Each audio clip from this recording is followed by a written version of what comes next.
Sound is not on. Hi everyone, this is Junya Yimprasert. Hi, this is Ann Norman.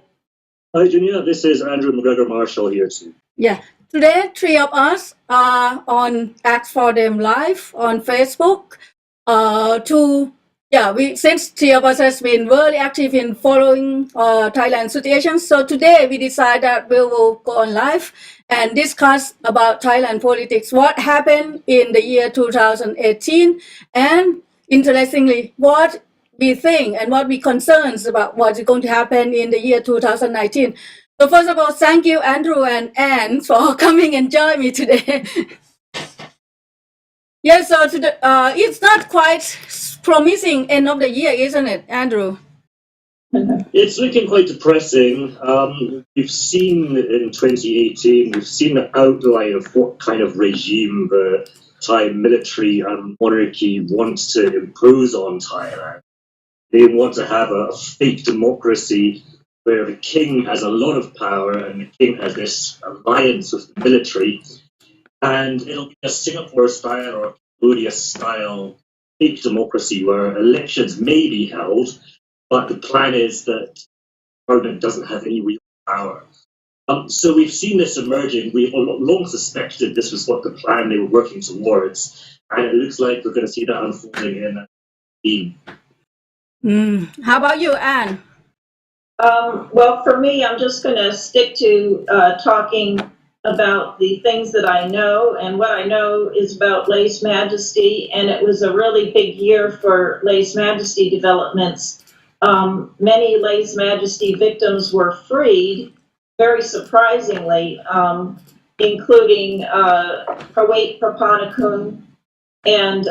Wen Mi Wang Pla, and then some of the Lase Majesty charges that were brought against new people did not stick. And it was all very mysterious, and it seems to be a new policy maybe that, you know, they don't want any very famous,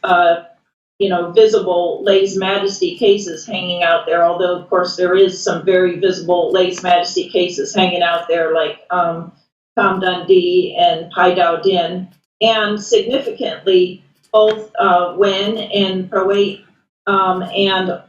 Lawyer Prawait and Kun Wen and Kun Ford, who was spearheading the campaign to get Wen released, all say that there's about 100 more Lase Majesty victims, rotting in jail, literally rotting, which is why we had such a big campaign to get Wen out, because she was sick and she was dying in jail.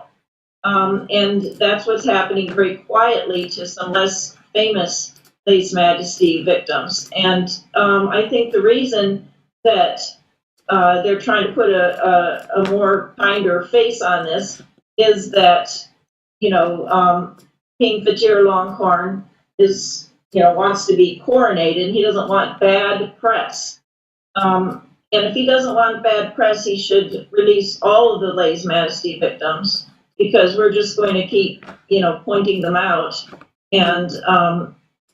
another thing that was very big for Thailand, and it didn't have anything to do with Thailand, was the killing of Jamal Khashoggi in October 2. Jamal Khashoggi was an anti-monarchist, and that's why he was murdered on the orders of the Crown Prince of Saudi Arabia. And the world was disgusted. People knew this was going on, but when it goes on so visibly, where everyone can see it, and he was hacked to death, it changes people's minds. Never mind that there's 100 rotting in jail. There's one prominent one that we can relate to who was hacked to death. Now, when this kind of thing happens, we have to connect Thailand, the very parallel case that happened in Saudi Arabia. Thailand has lots of this also. And so that's my emphasis going forward. Okay, so we got quite an audience there.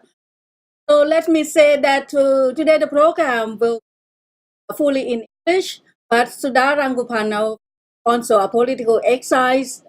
is going to help with the kind of like a laugh off, from what we have been discussed. So at the end, so Sudha will come in to help explain the situation that we are talking. Yep. So in terms of the lese majesty case, like 112, the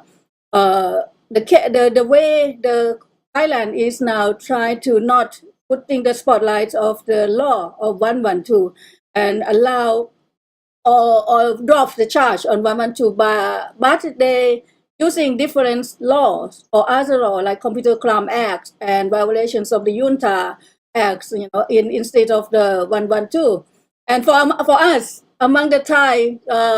even though the law seems to be more scrutinized in terms of using it, but the fear of the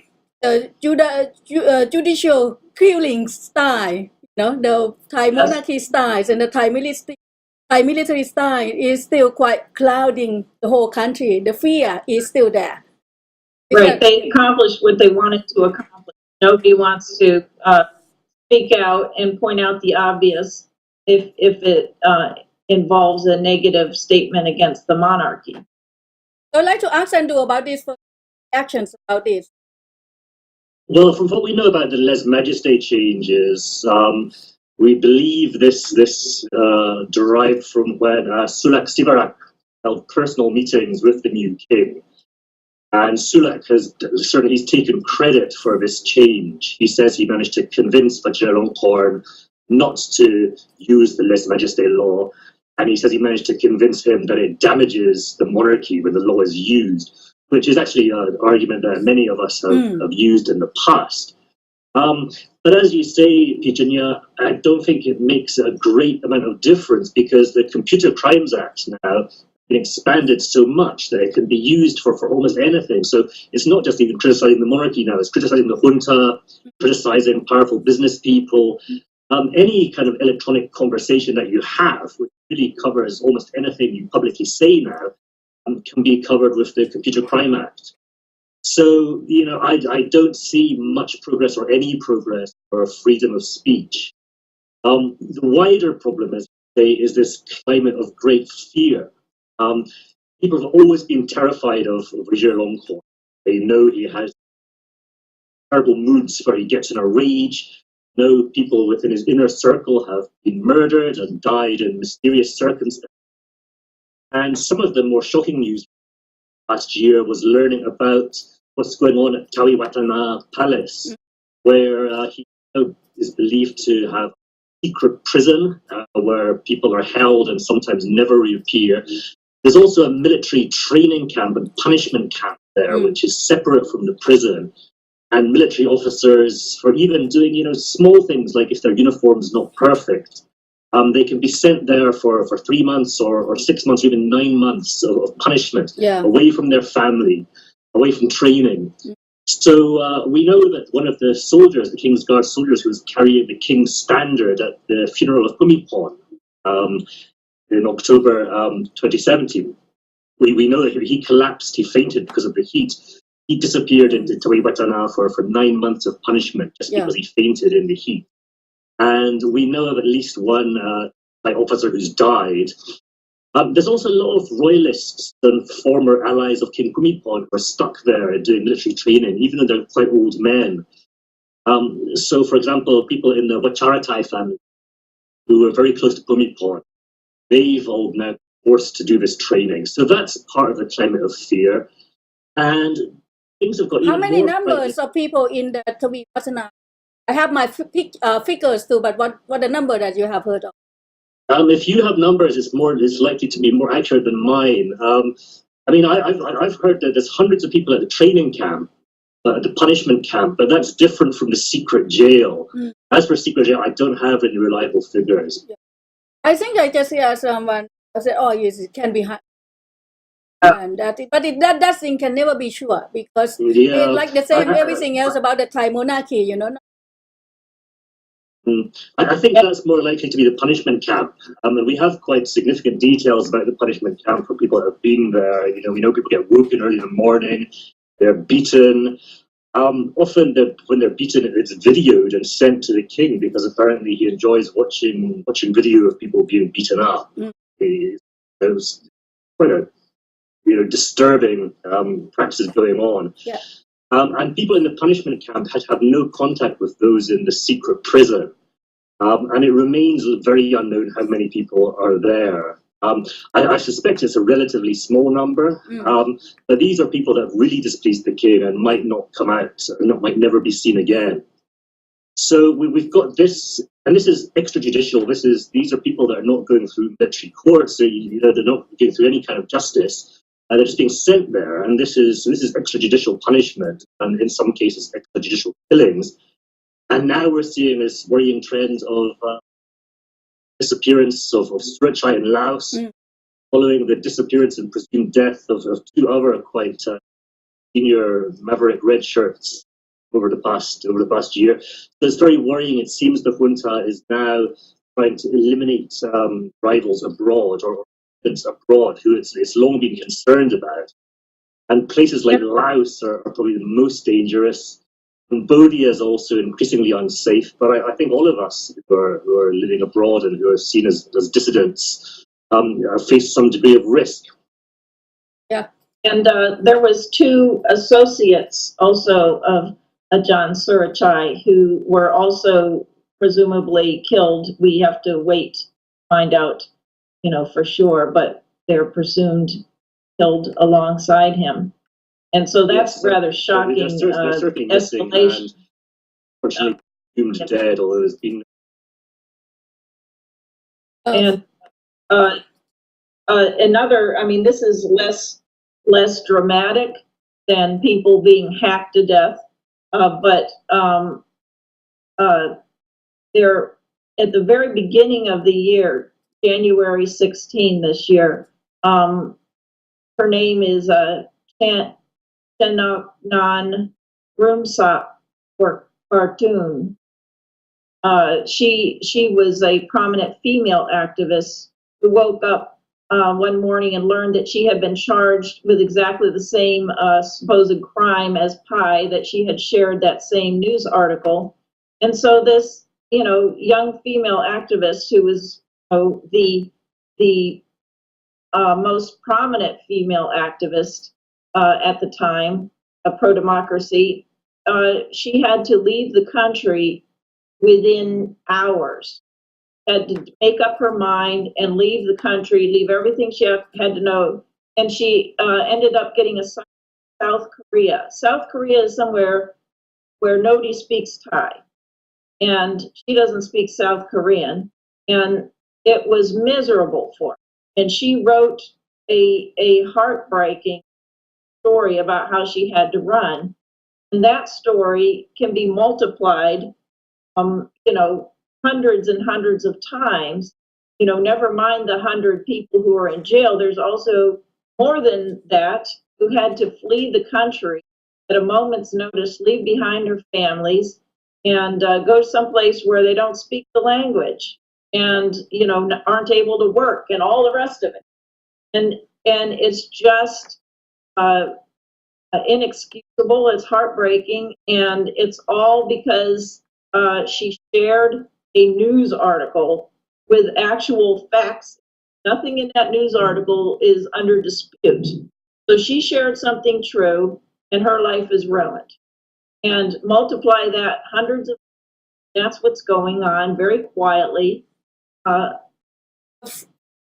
effort of long campaigns for the release of political prisoners, especially less majestic case, which is difficult, is have been released from jail, like Somyot Puksakasamsuk, full sentence, like 7.5 years in jail. So he served the full sentence, and released in April, end of April. And Pawet Papanugun also, this Pawet's case, because he has been fighting very hard to denounce the Thai judicial system, that they have no legitimacy to judge on less majestic case. So so he was kind of like released in the sense that they have to drop the less majestic case because Pawet is not cooperative. So I think that it's interesting in one sense that people maybe think of how to handle less majestic case, follow his model. but most of all, the case has the law itself had to be abolished. For Thailand to move forward, that is for certain. And we have a couple of also women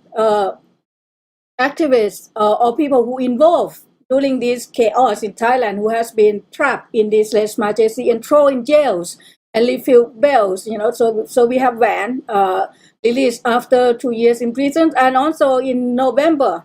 we have Anchan. Also, she was this with the Banpot clips, with 20 people or less at the same time. She was in prison for 4 years, and on any attempt for bail has been refused until there was a big campaign. So she was also allowed bail, but she still have, I don't know, there are maybe 30 cases against her that she have to deal with. So that's in terms of in terms of what we said, that Article 112 is try not to be in front line. But so before we go to that, Andrew, you might see, and Andrew, so that now there was the talk after 2 years of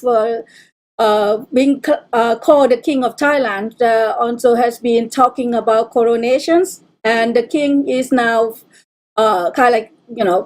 doing back to Thailand, like in this November, and December for this winter love festival. What do you call it? Un Ai Rak, Klai Lom Nao, and also bike again. So that is his two main activities. And I have a pictures like video, of his and his his sister and his children there. So I will show that as a background, but I want to hear you two please talk about this, set up of King Rama V. This is only King Rama V set up of Bangkok as the golden city. Everyone is happy, dressing up well, and prosperities. That's the picture that we want to see, which is being promoted heavily right now among the Bangkokians people. So you can discuss about that, about the setup for or clearing up Thailand to be the civilized country like the Lama V with King what's his name? King Vajiralongkorn. King Vajiralongkorn, saying that he was he really think that he is reconciliation. An attempt to return Thailand towards absolute monarchy again. And this is one of the ambitions of King Vajiralongkorn. He wants to return to the days where the king had absolute power.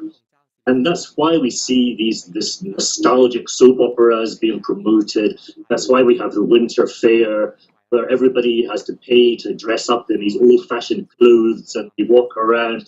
Now, of course, back in the days of King Chulalongkorn, more than 80% of the Thai population were basically slaves, or were having to obey a master. It was a highly unequal society. But when they go to the winter fair, of course, nobody wants to dress up as a slave. And they all want to dress up as aristocrats.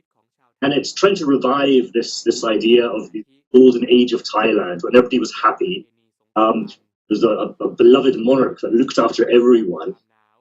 We see the same impulse in the theft of these historical artifacts. So after the 1932 revolution, plaque went missing in 1970. We now have the Constitution Defense Monument, just was removed a couple of days ago, secretly in the middle of the night. So we can really see a concerted effort to overturn what the People's Party did in 1932 when they brought democracy to Thailand, and to go back to an era of absolute monarchy supported by the military. Yeah, okay, and you see the pictures now of Thailand back to 140 years ago, the people sitting on the floor and bow to the king, and the king is kind of like a dress designed Cinderella if kind of like a like what Andrew says is right.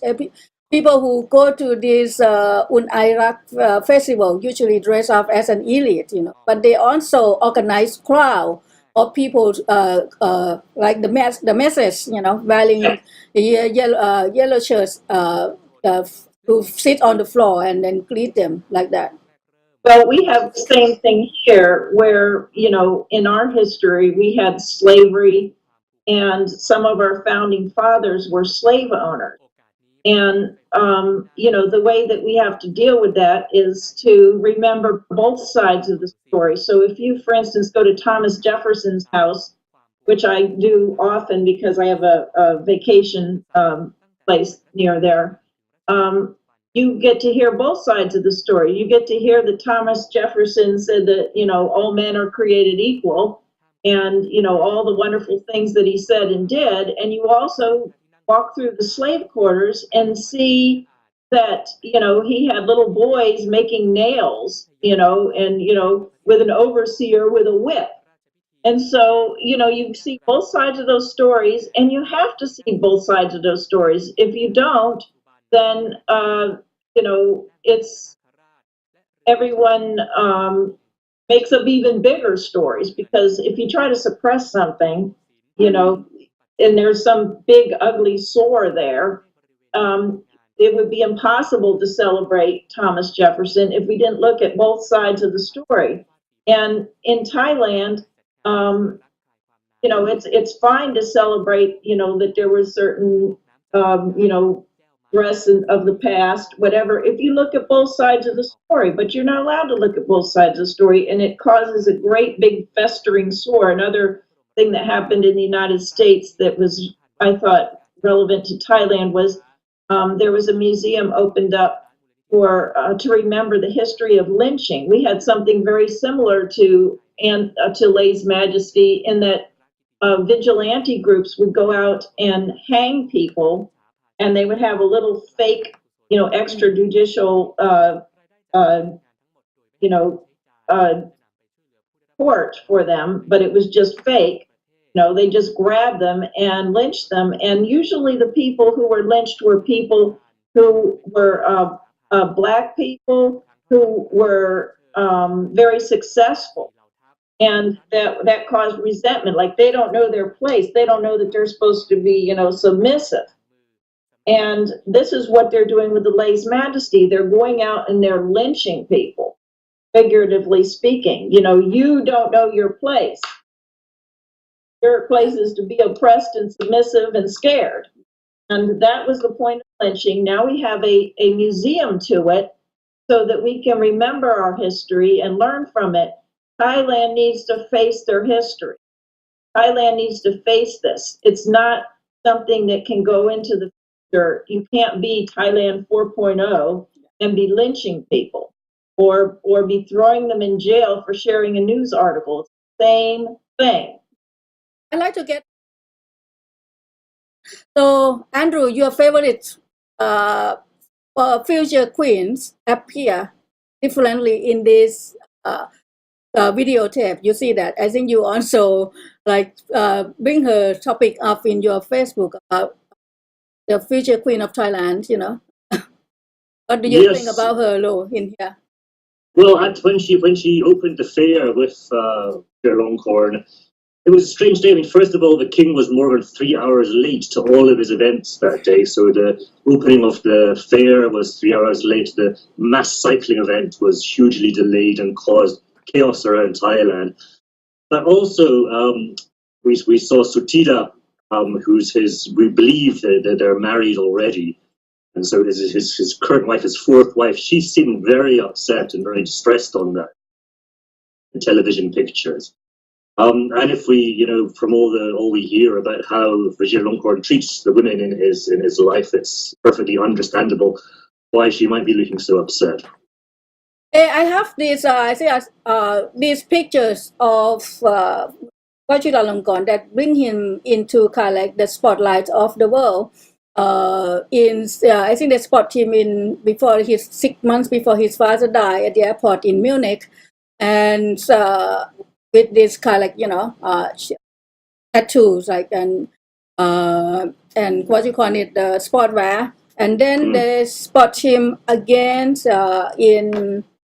Munich, and it's become new. So, do you think this is already become the kind of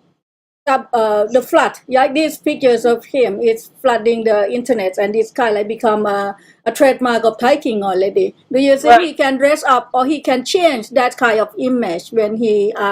officially coronated, to be the king number 10 of the Chakri dynasties in Thailand?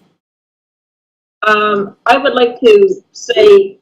there were some other things that were in the news about Thailand this year, and the answer to your question is no. I don't think he can change it. I think, especially with the killing of Jamal Khashoggi, he's doomed because he has not given anything of substance. If he had ended the lèse majesty law, if he had done something to amend the Constitution to make it more pro-democratic, people would have forgiven all of this. Maybe not all of it, but most of it. He could have been a Thomas Jefferson who did this evil stuff over here and did this good stuff over here, but he hasn't given anything of substance. He only takes. And, I think he's missed his chance to be a reforming king who, has a dungeon over here, which we're all going to ignore. I think he missed that opportunity. Some other things that are in the news this year about Thailand, the cave boys, that was very positive publicity for Thailand. They were rescued. That was very positive for Thailand. Another thing that was very positive for Thailand was that Netawit, and I will screw up his last name, was the speaker at the 2018 Oslo Freedom Forum. And so the world recognizes when they, go to honor Thailand, they pick out one of these activists to honor. One of these pro-democracy activists. Another thing that was in the international news was Time magazine did a cover on Prayut Chan-o-cha, the dictator, and the cover said, "Democrat dictator, which path will Thailand's Prayut Chan-o-cha choose?" And the interview that he did and the article they wrote about him was so bad for him that it was banned in Thailand. So, he on the cover of Time magazine, he did such a bad job that it had to be banned in Thailand. And said no. Because he doesn't know what he's talking about when it comes to human rights. So, they set up this question, is he a Democrat or a dictator? And by answering questions, so badly,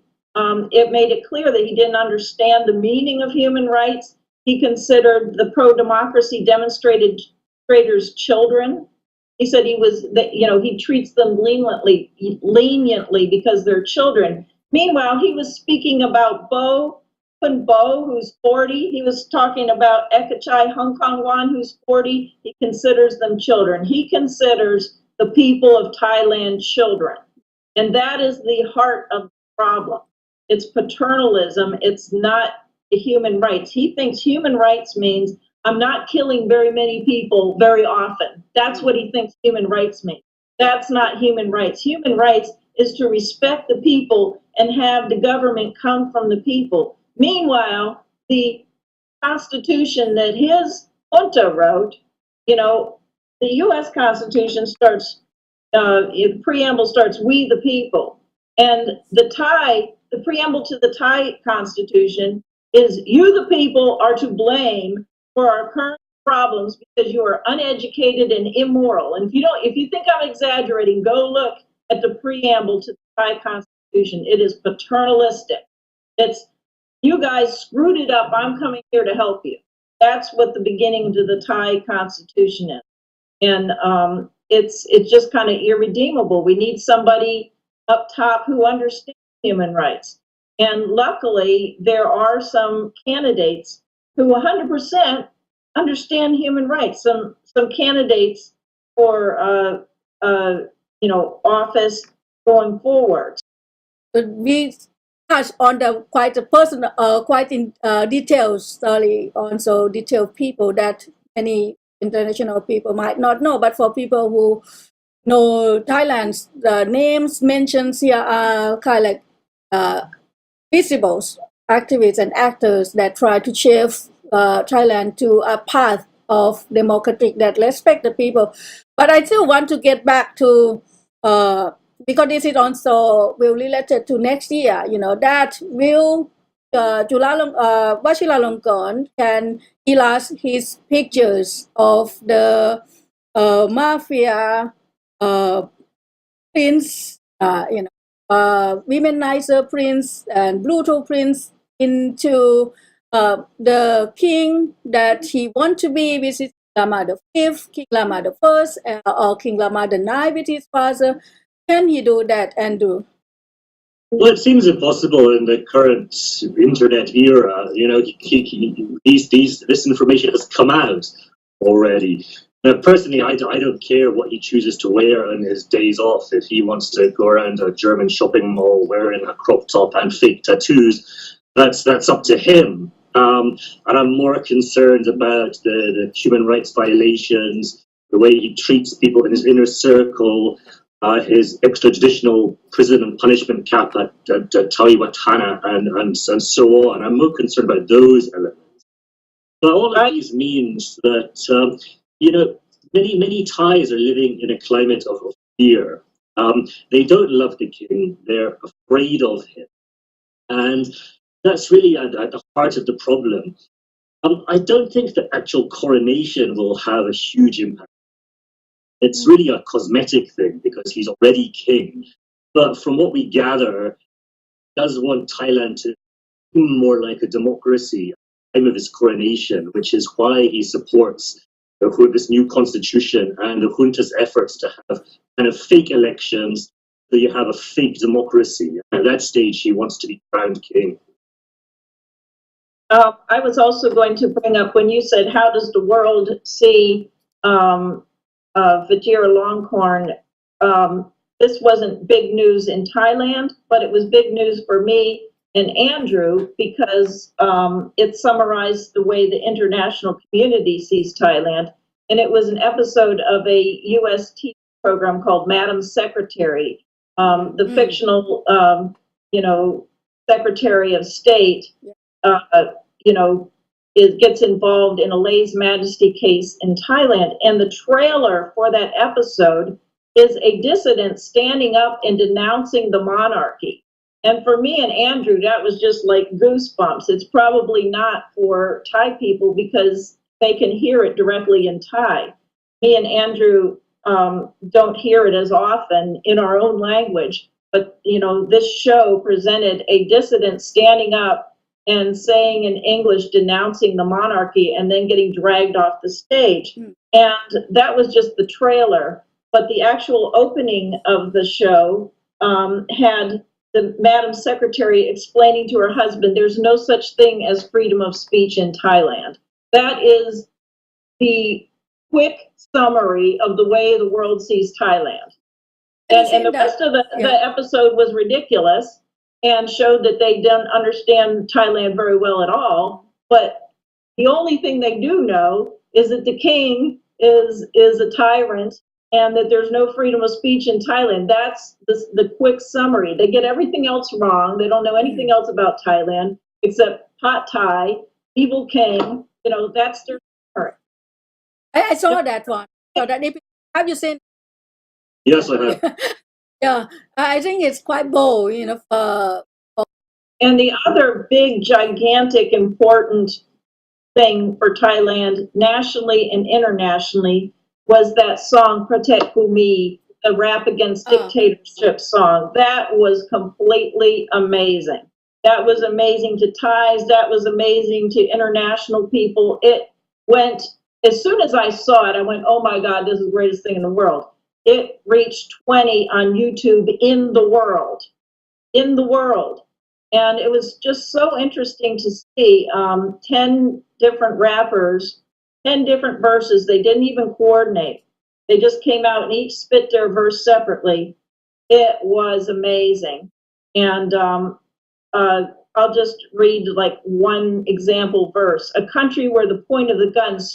slowly aims at the Adam's apple, where they say you have freedom, but there's no right to choose. A country where you can't swear even though it's on the tip of your tongue. A country where whatever you do, a leader watches and intrudes. A country where sovereignty has been grabbed away by mean, low-down people. A country where you must choose whether to keep the truth in your mouth or have a gun in your mouth. A country where the king takes pawn in chess, where masses of bad guys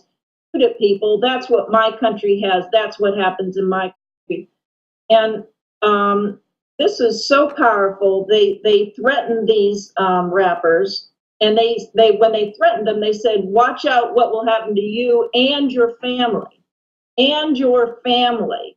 And so very publicly they threatened their family, but very quickly they had to back down because the song was so popular.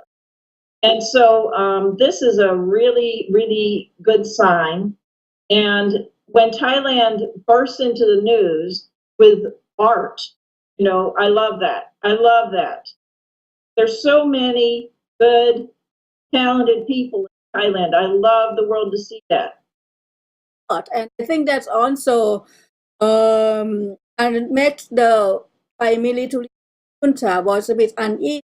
because I think at the end of this year, the pressure from international communities and the trip to Europe of the Prayut regimes was facing with, even though no matter what he tried to say to the people in Thailand that he is welcoming by the world leaders, but the message again and again coming from European leaders, especially because he came here quite often to meet and to get support from European leaders, you know, is that elections, please go back to elections before we start to have a union talk. So that is, I think that he was a bit relaxed about elections, but now, again, you know, that he tried everything. He tried to like, you know, to make the constitutions that he will be in leverage in winning the elections. He spent a lot of the government's revenues to buy politicians, you know, kind of like a family, politician family. As you know, Thailand, in every province, they usually have quite own established politicians family that running politics. So he tried to buy them out into his political teams. And he all kinds of sets of 250 Senate in order to vote for him to be the prime minister, even he not winning the votes. But despite one of those kinds of setup that he is doing, it's still the maybe now have hundreds I think close to hundreds, if not 100. Political parties that register, and the reason that Thai political parties have to register in that many is because the constitution's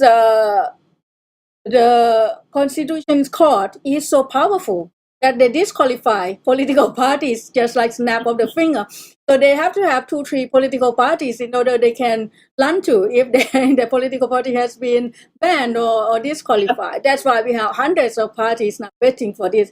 So it seems that the politicians, civil politicians, kind of like a. So now that the latest message we got this week that election might be postponed again on the on this and that issue, especially on the life of the palace people. That is a situation, and but let's. Because I have planned for this also to get to hear his points about what thought that Prayut get from visiting leaders of Europe in June this year. Right. Besides from having Theresa May's picture with Prayut as a billboard for his election campaign, that he is welcome or he is supported by the by Theresa May's of UK. And you, Andrew, what you prepared to say about this? Yeah, I mean, look, he didn't really get much from his visit, and when he met Theresa May, it was terribly embarrassing. He was so uncomfortable sitting beside her. He clearly wasn't really able to converse with her. He was overwhelmed by the occasion and just looked stupid. But unfortunately, some of these European governments did agree to meet him, even though they previously might have taken a stronger line against hosting a dictator, partly because they're worried about the influence of China and they want to keep Thailand away, try and keep them as Thailand's pro-Western rather than too pro-China. Also, Prayut was coming with lots of promises of spending money on weapons and aerospace deals in Europe. So this was how he persuaded the French to meet, because he was just spending a huge amount on Airbus. So he got his photo opportunities, shaking hands, and he's using this to try and show himself to be an international statesman. Now, one thing that he did get better at last year is the junta are getting better at managing the media and managing social media. So Prayut now has his official Facebook page, his Instagram page, his Twitter feed. He has all these pictures, very staged pictures of him every day doing things. And he's clearly been campaigning for months, even though he pretends he's not campaigning. And the photo opportunities with international leaders were more of the same. They're just ways for him to try and present himself when the elections come up as being somebody who's respected around the world, who's admired by foreign countries. Now, we know that's not really true. And so it's our job to get that story out and to show that the international community doesn't really respect or support Prayut. But it's clear he is getting better, and the junta are getting better at social media and getting their messages across. So it's up to us to keep on making sure that we present the alternative messages. I was wondering if we could talk directly about the pro-democracy movement. They were off to a great start, and they did start to accumulate crowds, and then they were finally shut down. I was wondering if we could run through those events. Too. Yeah. But I think that will be it. I like to add the floor now about the international, the pressure from international, and what the international communities will do if Prayut to be the fifth time, blocking his kind of like a semi-promise that he will organize the elections if the elections that we think to be on 24th of February will be postponed again. Well, I can say that the U.S. won't do anything because we're in total disarray and have a crisis, a gigantic crisis over here. So don't look to the U.S. for anything because the government is in turmoil. Yeah, I think more broadly, the international community is unlikely to put too much pressure on China. Unfortunately, they'll make statements, they'll urge a restoration of democracy, but they won't do very much. But in a sense, there's a bigger danger for Thailand, which is that let's imagine the elections go ahead in February or with some small delay, and they hold elections. Then it's very likely that Prayut will somehow engineer himself to come back as prime minister. They'll do everything they can to minimize the votes for pro-democracy parties. And then they'll try to pretend that Thailand is a democracy because they've had elections. And that's going to be quite a dangerous time for those of us who want real democracy in Thailand, because we have to explain to the international community that just the fact they've held rigged elections does not make Thailand a democracy. And so the international community has to keep the pressure on. Yeah, okay. Yeah, I think that something I'm also very concerned of the thing is that now the militaries, the reason Thailand is a country that is kind of top of the world of having military intervenes and conduct coups, every 6 years, is because military was not learning what is the meanings of democracies. And I think Prayut and the whole military this is quite relaxed that they can control Thailand's for 5 years, with without successfully oppositions, so when they decide that they will join the elections as the way to get back again, but it doesn't. When they decide to join the elections, they become politicians.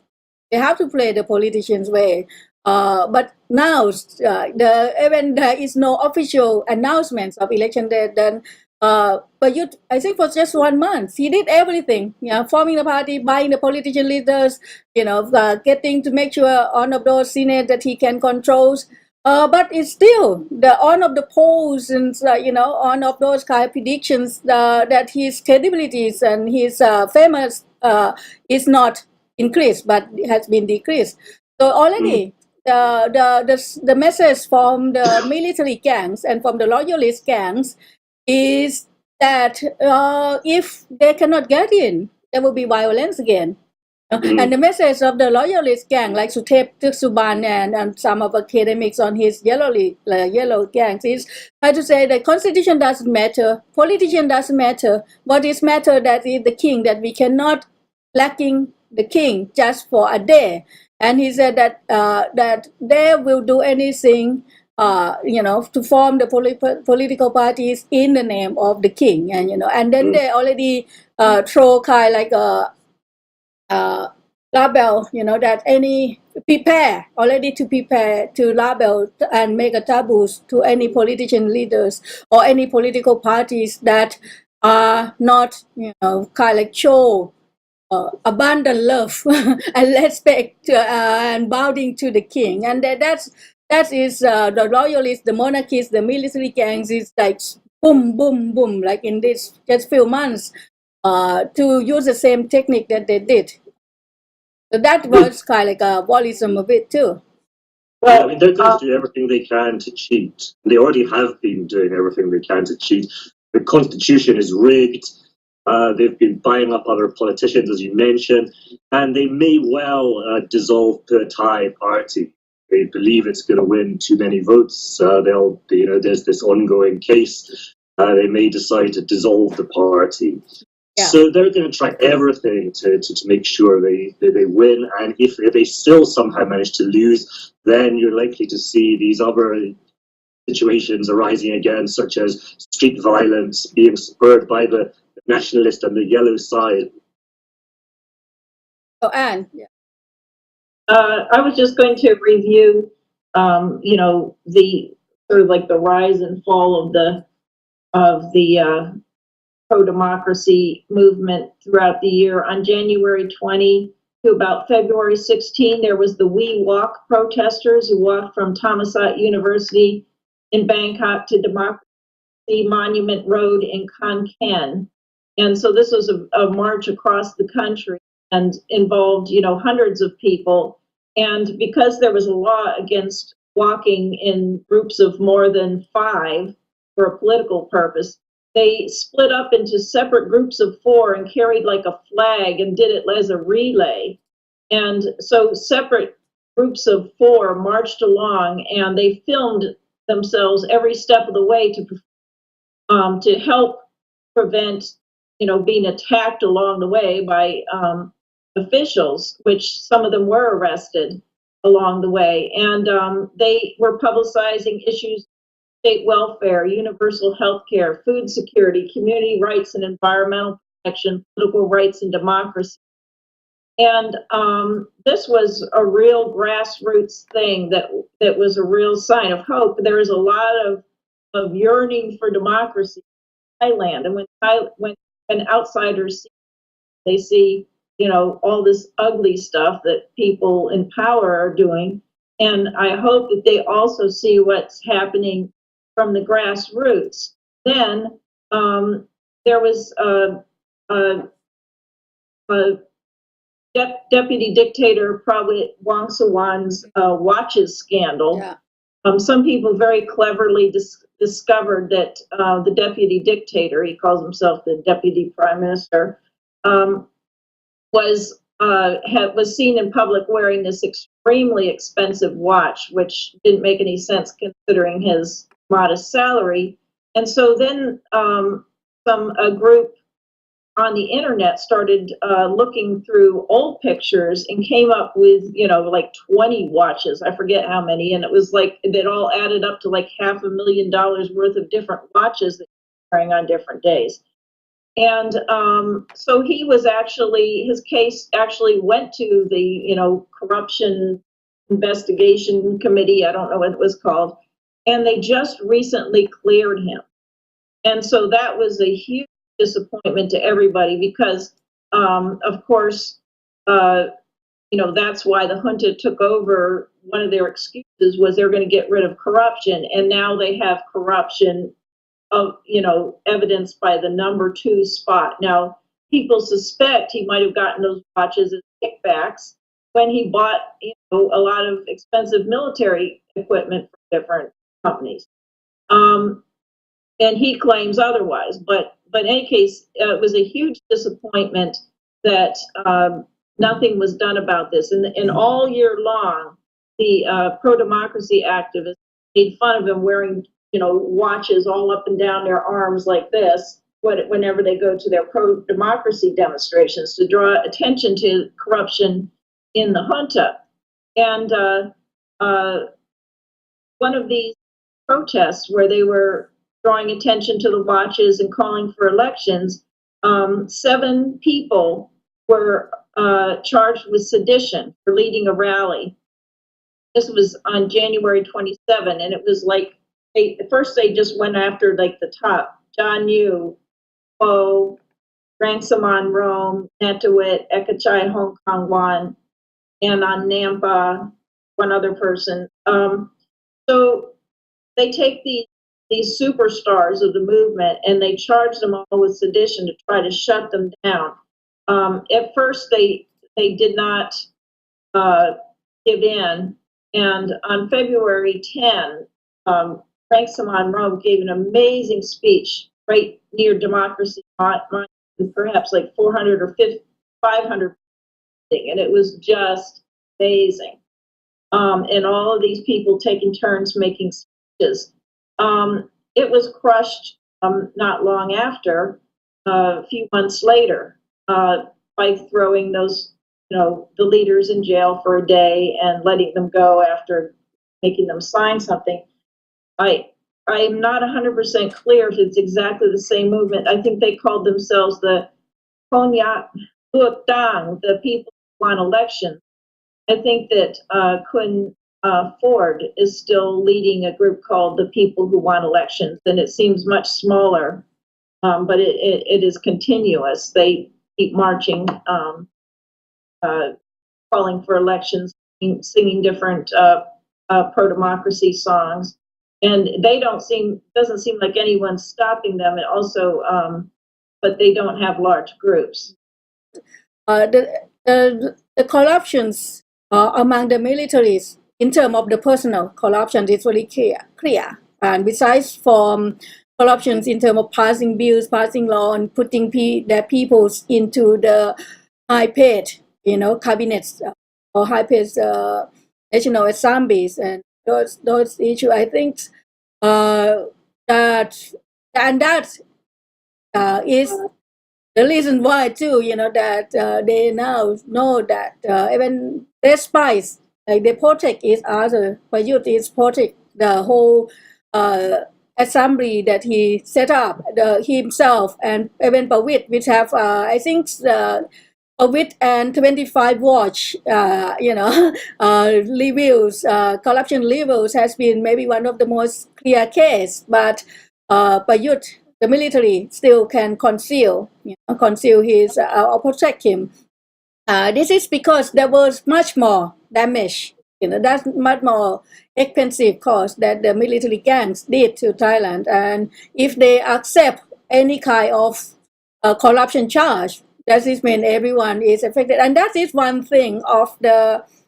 culture of the loyalists and the militaries in Thailand is despite the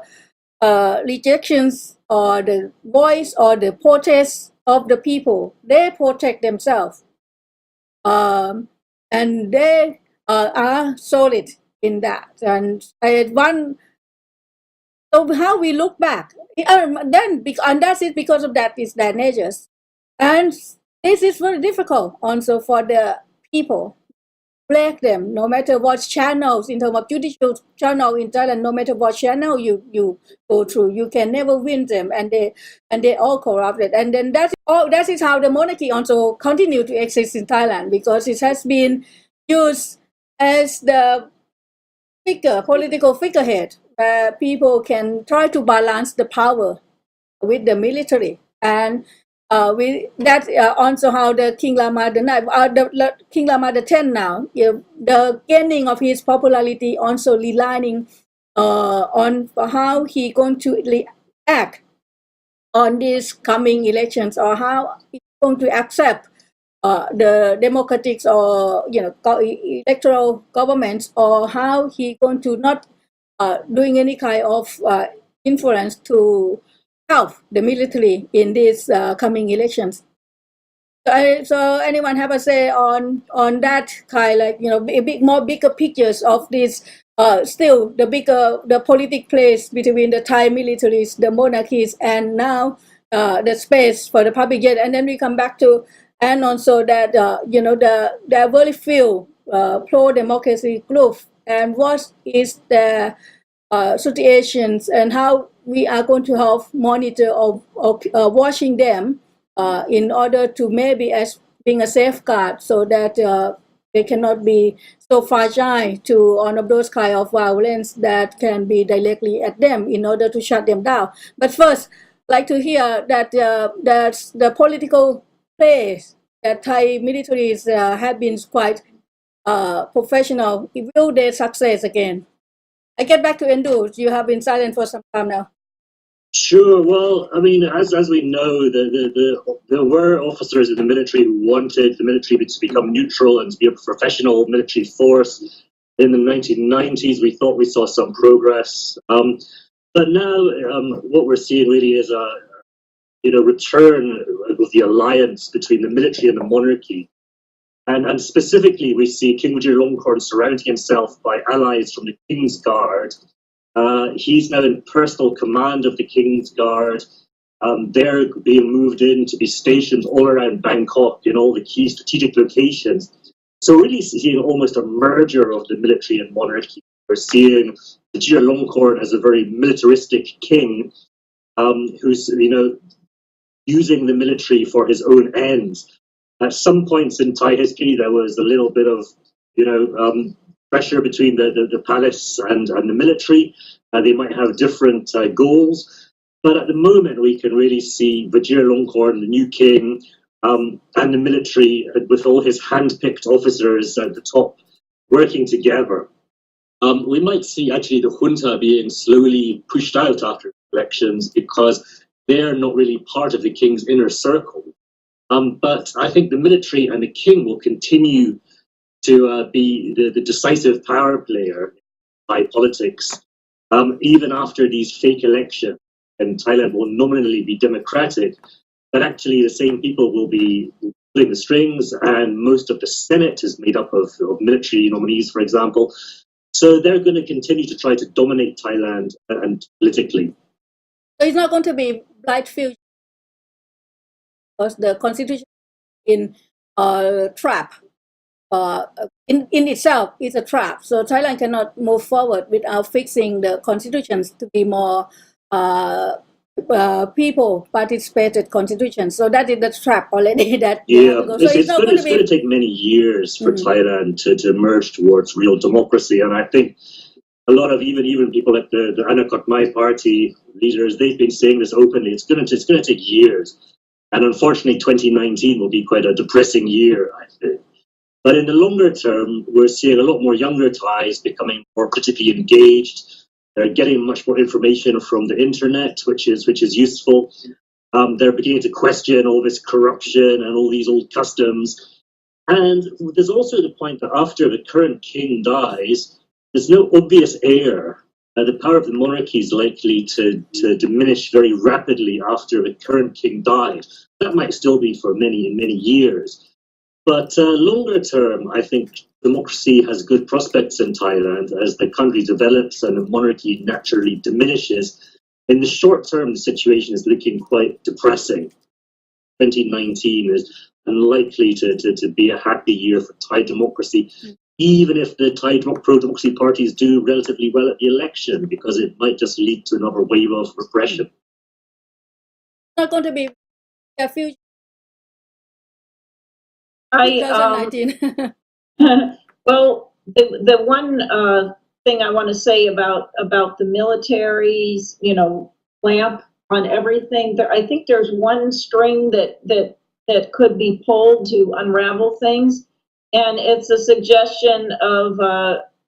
Kudnetawit, and also it's mostly a suggestion of Kudnetawit. And also the Thai Alliance has floated this idea, get rid of the draft, because I think that would be a very popular position for a political party to take. get rid of the draft, because if 1 in 5, young men has to, be dragged into this thing, and, then their life is ruined for a couple years, a lot of them. Some of them maybe want to do it, but some of them, it's a real hardship, and they, there's a famous case this year of somebody who burst into tears because they had to take care of their mother, and it was just, heart-wrenching, and those kind of heart-wrenching stories happen all the time. And then all these surplus soldiers that they don't need end up being servants in the homes of generals. And just like Panatorn Dung Rungrungkit, who is with the Future Forward Party, he says he wants to reduce the military. Maybe that would be also a good policy. It would be a good policy for any politician, because the only people benefiting from this draft are the ones who take the bribes from the rich people to get out of the draft. And I can give the draft is so corrupt, teaches people corruption at the really young age. The fact that so many people are involved in the military also would make people tend to, be favorable towards the military, because everyone would have a family member in the military. And so in order to reduce the size of the military, and in order to increase freedom on a really, really practical level, and pay soldiers what they are worth, these soldiers should be paid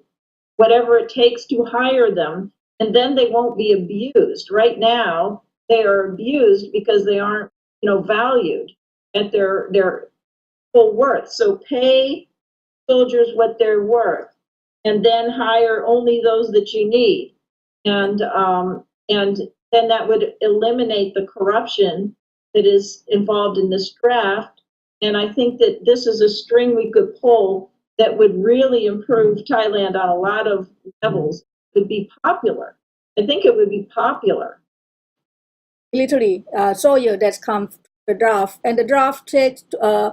term is about 2 years, and it depends also if you are educated or you get some degrees, you can have it reduced, but it's about 2 years. And also one of the military reforms is become a big agenda for a number of political parties now. Because of that, one thing is that the military's personnel is so huge, and it's become not protectors of the country security anymore, but it's become threat, and it has been threat for yes, the it's a threat. And also the number of generals, because the generals is the most problematic in Thailand, because they are the one who mostly corrupt, and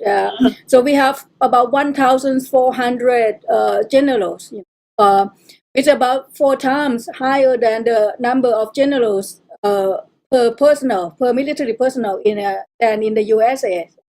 as a country. And this is like this because those who organize the military coups, have to rely on the senior level of the general part of it. So the number of generals in Thailand has been huge, and this is also direct response to the how the military, you are sharing power among themselves in order to control the country, their politics. And that is also been discussed, that the number of generals should be reduced to 400, and the draft totally been dismissed, should be dismissed and open for kind like a professional military trend, something like that, and reduce the size for militaries to just about 100 something, not at 400. The police personnel in Thailand is 200.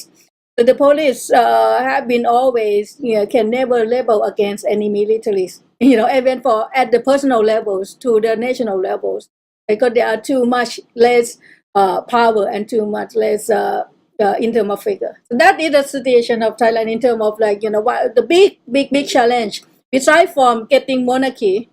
to respect the people in Thailand, not treated everyone else as the dust under his feet. And he really treat people like dust under his feet. This is not just kind of like a slang, but it's true. Yeah. But you can see there's too many military, because every time they go to harass some some dissident, they come in a group of like 20. It's just, overwhelming force to go and check someone's house and see if they have a red shirt, and so you can just see they've got all kinds of people with nothing to do except for snoop on citizens. But I think as now Donald Trump maybe have open to try to legitimize his and protect his people all the time, like Thai junta did, and the European is also in huge debate. Yeah, in terms of direct interventions from the nationals, international is might be difficult. The ASEAN is want to go ahead from Thailand, as much as they can, so they don't care whether Thailand is having democracy or not, because the heart of the coalitions of ASEAN is never been from the people, and it's never been on a base union coalition yet. So yeah, in terms of international politics, regional politics, it doesn't seem so promising. But I think Thailand people now are still push for election to remains on 24th of February as much as possible. So, and there will be a lot of threat that might be happens, or violence that might be happens. Also, that is what people predict too, that this is not going to be an easy elections. It might be violence in some certain level. We have been monitor. The issue international pick up on Thailand is about human rights. So as a voice of the concerned concerned people about Thailand, and this area, what can be done? What can be done in terms of back up the people of Thailand, in terms of this in this battle, in this difficult few months ahead? I think that the thing to do is, keep talking about principles, because sometimes ideas, they could spread really fast in this age. And so if we just keep sticking to, sometimes the sexy thing to talk about is, kings and the watches and all this. But if we can keep our eye on the human rights principles, we can still keep making progress, at a lower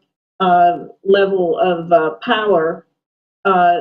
I think that, for instance, Thailand is very advanced in terms of LGBT issues. They're equal to the United States, at least, in LGBT issues. And that's just a matter of ideas. And so, we have to push this idea of equality. And I think the idea of everyone is equal is a very appealing and very modern idea that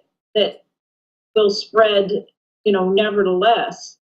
whatever the people at the top do. For instance, when the Rap Against Dictatorship artists came out with their song, the dictatorship came out with this ridiculous propaganda song called Thailand 4.0. But they're, as they're encouraging Thailand to be modern and have all kinds of technology, they're doing it in this paternalistic way that no one wants to hear. Like, you ought to be modern, work harder and learn more. You can do it, and everybody follow together. Nobody wants to hear that kind of thing, because rap music is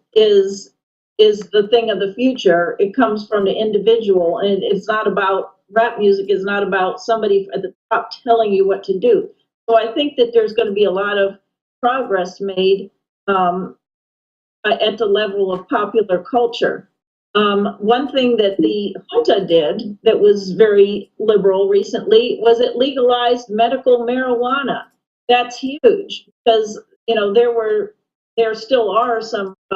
really high prison sentences for just possession of marijuana.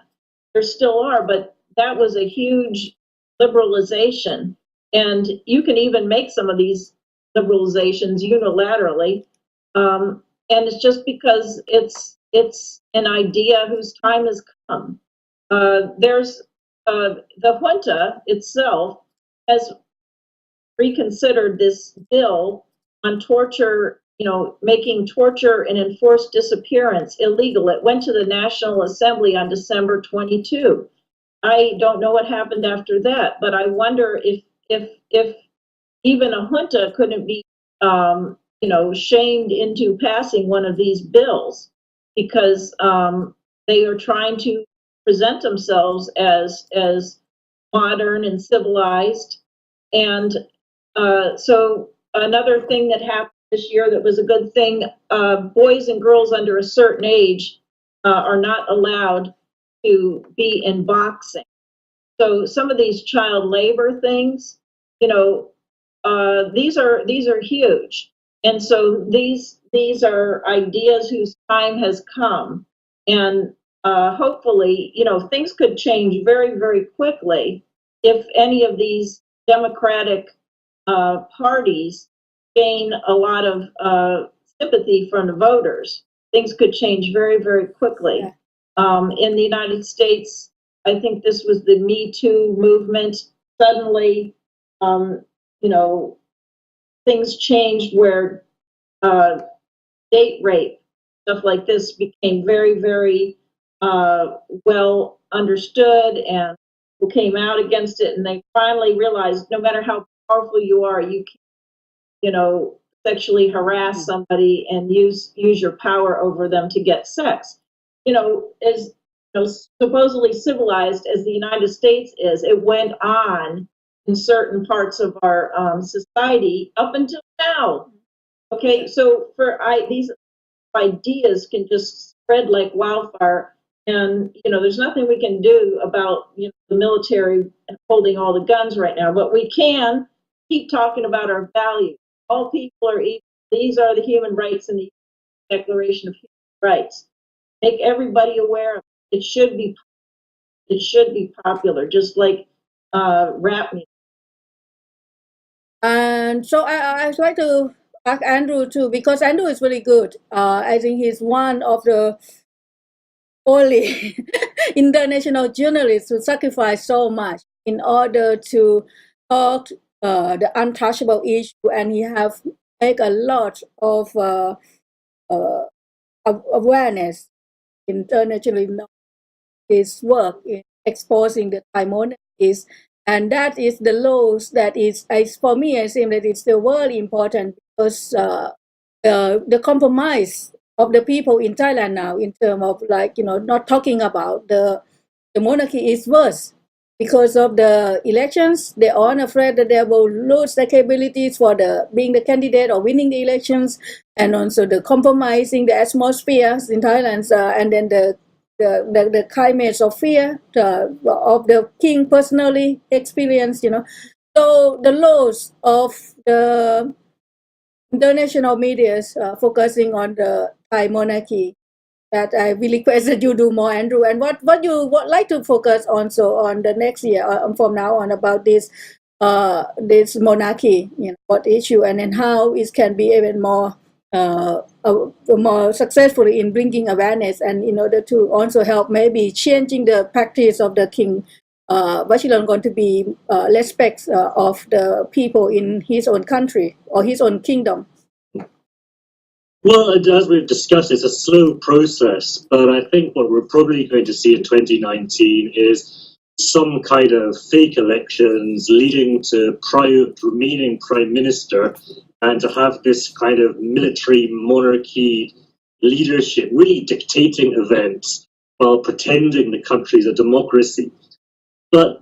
once the rules are relaxed a little bit around elections, and you're allowed to have more criticism of the political leadership, and you're allowed to have political debate, it'll become much harder for the junta and the military leadership and for the palace to keep on controlling the narrative. And I think in the months and years to come, they're going to keep on making worse and worse mistakes. Because Thailand cannot progress, as we've been discussing. It can't move forward if these social attitudes remain rooted in the past. People are kept ignorant. The education system doesn't get proper investment. All of these issues are going to haunt Thailand more and more, and it's going to start falling further behind other countries in the region and other similar countries. So over the longer term, I think we'll see much more popular anger within Thailand that will hopefully bring about political change. And even though the international picture is quite bleak at the moment, we did see a very significant election in Malaysia in 2018 when, even though Najib Razak, the Prime Minister, had rigged the whole system to make it almost impossible to lose, because he was so clearly corrupt, which is work that had been done by journalists showing his extreme corruption of his regime, he was kicked out of power peacefully in an election. Now, the new coalition in Malaysia is by no means perfect, but it seems to be moving in the right direction. And that's, I think, an encouraging sign for anybody that follows Thailand, that despite the generally negative international trends where the world seems to be slipping further away from democracy in many places, it is still possible to make progress. And that's what we have to hope for Thailand. Yeah, I think that we want to seeing that hopeful, for Thailand, and that we want to think that everyone is rational and everyone that no matter how brutal they are, they still understand the rules of international, to be rational about that. But so I think we come to nearly the final now of our discussion, and it's not very promising at all. Is the latest case of kidnap or disappearance of these three prominent figures who have been exiled because of less majesty case, and also to want to talk about Thailand, in a non-censored way, by using social media, and that is wallism, and if this practice allowed to go on it's five people. That happens in 2 years, or in that particular countries that Thai junta have leverage over, and then the reason they kidnap is because the Thai soldiers go there and give the monies and support their projects and demand these people back and disappear and then lost and never get back. That is the dangerous climate that not so pleasant at the end of the year. Yeah, it's extremely worrying, and it's disappointing that the international community hasn't made more of this. Anne talked earlier about Jamal Khashoggi and the huge international condemnation when he was murdered. But these Thai activists, it hasn't really entered the consciousness of the international news media. And so you see a situation where the Thai junta is able to eliminate some of its critics really with impunity. Very worrying situation, and we have to do our best to try to get more international attention on these cases. I think in this case, you can do also a lot too with your organization, the Thai Alliance for Human Rights. But the frustration is that you can see it coming.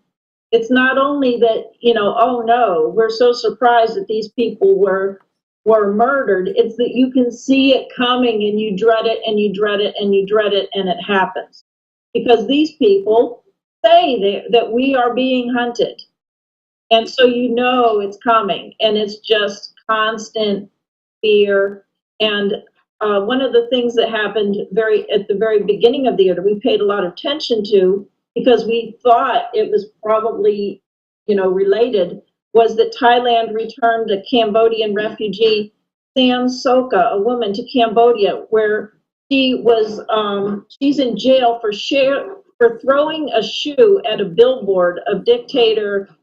Hun Sen. Now, Thailand does not feel like they have a stake in returning a criminal who threw a shoe at a billboard of some other dictator in some other country, but they returned her where she went to jail. She was already certified as a refugee. She was in Thailand. They returned her. I was sure it was going to be a quid pro quo, which means a trade. They're doing it again with a football player, soccer player from Bahrain, he was on vacation in Thailand, and Thailand captured him and is willing to extradite him back to Bahrain, where he will probably be tortured. And you have to, and so the human rights organizations, not just us, are calling out Thailand for this kind of behavior, but you know that the reason that they do it is to make a trade, try to get somebody to pretend to respect their ridiculous lèse-majesty law. If they send back somebody who threw a shoe at a billboard, then maybe, that country, Cambodia, could send back somebody who did something that they don't care about and don't consider a crime. That's what Thailand wants to establish, that, please don't look at the facts of the case. This just happens to be our law, respect it. No, I don't think people do that anymore. They don't respect the lèse-majesty law. They look at it and they say the law itself is a crime against humanity. So we cannot, respect this law internationally. So the latest, I think that is the climate of the politics of Indochina, and also it not help with the weak ASEANs, even though I think Indonesians and Malaysians and maybe it's the islands country is maybe have people more active about this, but the Indochina politics is quite compromise, always compromise with whoever come into the politics. And but youth has been returning so many exiles in Thailand to like the Uyghur, to China, to Cambodia. It's very clear that he wants them to do the same to him, and that is dangerous. And the latest news today, about these 3 people disappearance. Today there were 3 cops. I think from 3 days ago, or 2 days ago, from today, every day there were cops of male floating in Khong, and then appear in the Thai borders, in Nakhon Phanom Thai borders. So it has less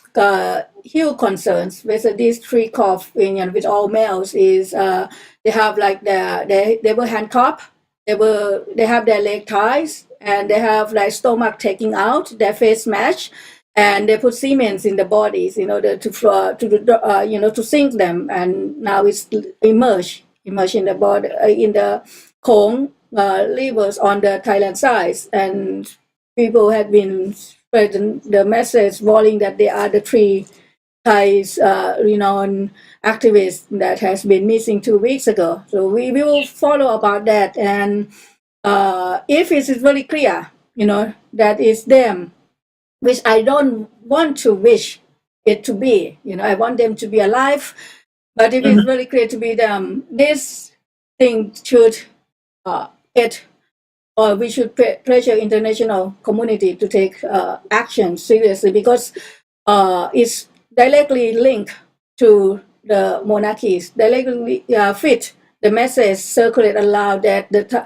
before the colonizations, the Thai monarchy want to the opposition voice or the voice of the critics to be silenced. And what I like to do as a policy, just for myself, is whenever they take out one of these activists, I try to explain what was that activist trying to say. I try to say that in English to everybody, so that, kind of to counter. Okay, they wanted to silence this person. No, I want the world to know. They want to silence the whole Thai. I want the world to know what they were trying to say. And it's going to become a Jamal Khashoggi type thing. Finally, one of these will hit the news. Yeah. When Manoy was assassinated, I was very upset. Because once again, we saw it coming a million miles away, because they kept trying to extradite him back to Thailand. They had this suspicious weapons charge against him, and they tried many, many dirty tricks. And finally, he's gone. And what you do is you say, this is what this particular dissident was talking about. And in the case of Surachai, he was, very much involved in popularizing Eye-Opening Day, talking about the Queen and how she had attended a funeral of one of the yellow shirts, and that she was actually on the side of the yellow shirts. So So if you pick something and you try to explain what was this person doing when they were killed, I think that might be an effective strategy. Yeah, those who are working on the environmental protections, it's usually disappear. If they disappear, you don't find the bodies. But if the three corpses that have fall on the Khong rivers is the Surachai and the team, is the message is to scare those who are still active in criticizing the monarchy, very sure, and also to scare the people in Thailand. And it's very clear like that. And if there is Thailand is a regional hub for international media, will the media also feel scared and also decide that they're not going to touch again the issue of the Thai monarchies and let Thai mafia style kingdom remain mafia style kingdom, I think you have to turn it around and pin it to the Thai government. The Thai government did this because all the people who were disappeared were at the top of the lèse-majesty suspects. That puts the suspicion right on the Thai government. The Thai government is led by Prayut Chan-o-cha. Yes, that's what we want to do. We're doing it. Yeah. And King Vajiralongkorn. That's who we have to look at as the suspects. And even if they didn't directly do it, which they probably did, they set up the situation to put these people in danger by making these people flee the country. Well, what I was saying is it's terrorism. It's international terrorism. When the reason that they pick out this one person is to scare everybody else. These people who are killed are important people with many followers. They're trying to shut down the pro-democracy movement through an assassination. It's like the assassination of Martin Luther King in that they are trying to shut down the pro-democracy movement. And so it is more important than just the murder, just the human rights abuse to these three people. It's a human rights abuse to all the other activists and all the people in Thailand who had a right to hear them. And so I think that what we have to do is we have to start speaking in terms of terrorism and assassination, and not just, they snuck over there and they killed somebody. Terrorism and assassination, and that's what this government does. Do it effective. Do it make people fear? Well, I think it's working. But, clearly it's not really safe now for dissidents in Laos, and Cambodia is getting increasingly unsafe. So the number of safe havens are shrinking, will be affected. But as we've been discussing, if we can amplify the messages of people who are dissidents, who are regime critics, who are living abroad, if we can make it more costly for the state to attempt to silence them, then that will hopefully be an effective way of fighting back. We have to we have to be proactive, right? We must not be fear. Like the message, immediately people come to me and say, be careful, because I'm one of the at least in the top list. But we cannot live in fear, because the future of 68 million people in Thailand is hanging on be able to get over or denouncing or refuse to surrender to this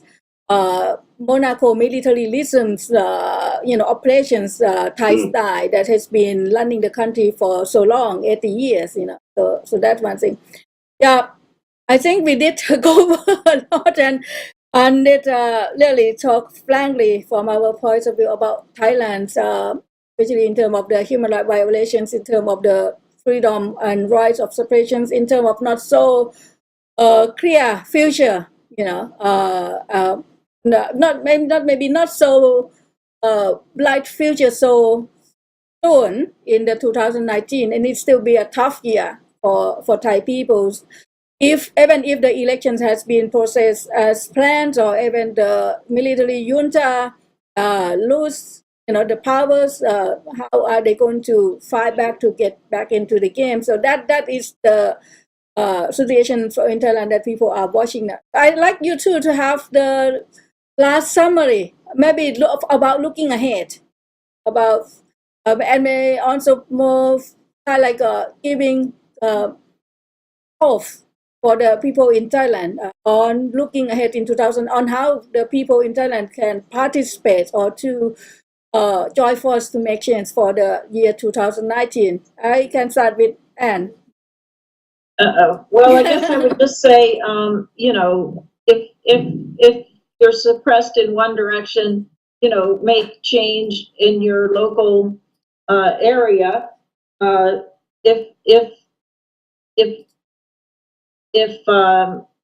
If you can't, you know, change the government above you, then, you know, change the culture around you.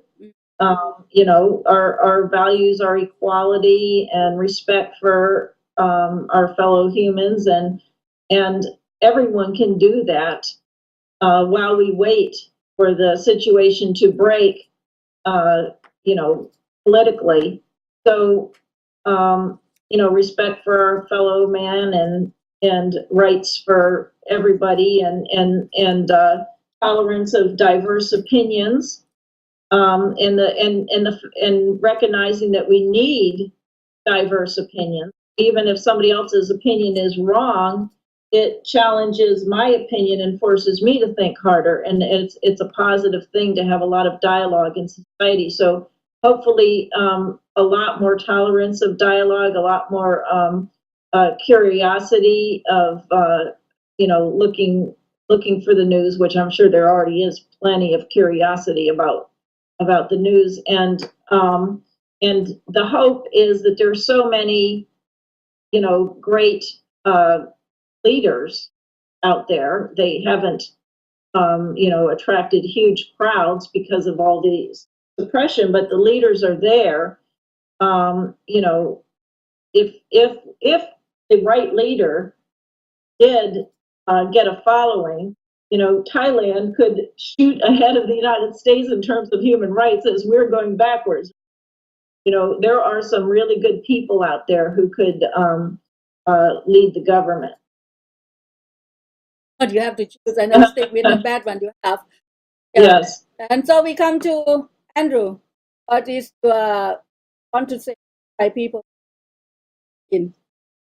Well, we know that social attitudes are changing. We know that in the long term, the history shows us that military regimes and regimes that rule through fear, they always fall in the end. It's just a question of how long it takes for them to fall. And now this current regime is quite entrenched. The elections in 2019, if they happen, they probably won't make the situation much better, but there'll be a start, and we'll be starting to move back in the right direction.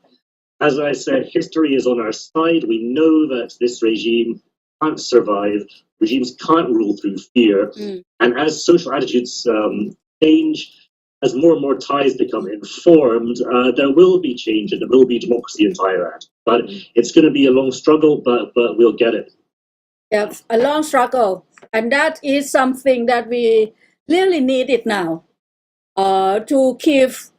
echoing that message. Because one of the damage that the Thai politics that like the turmoil in Thailand had been made into the head of the Thai peoples is that like the democracies,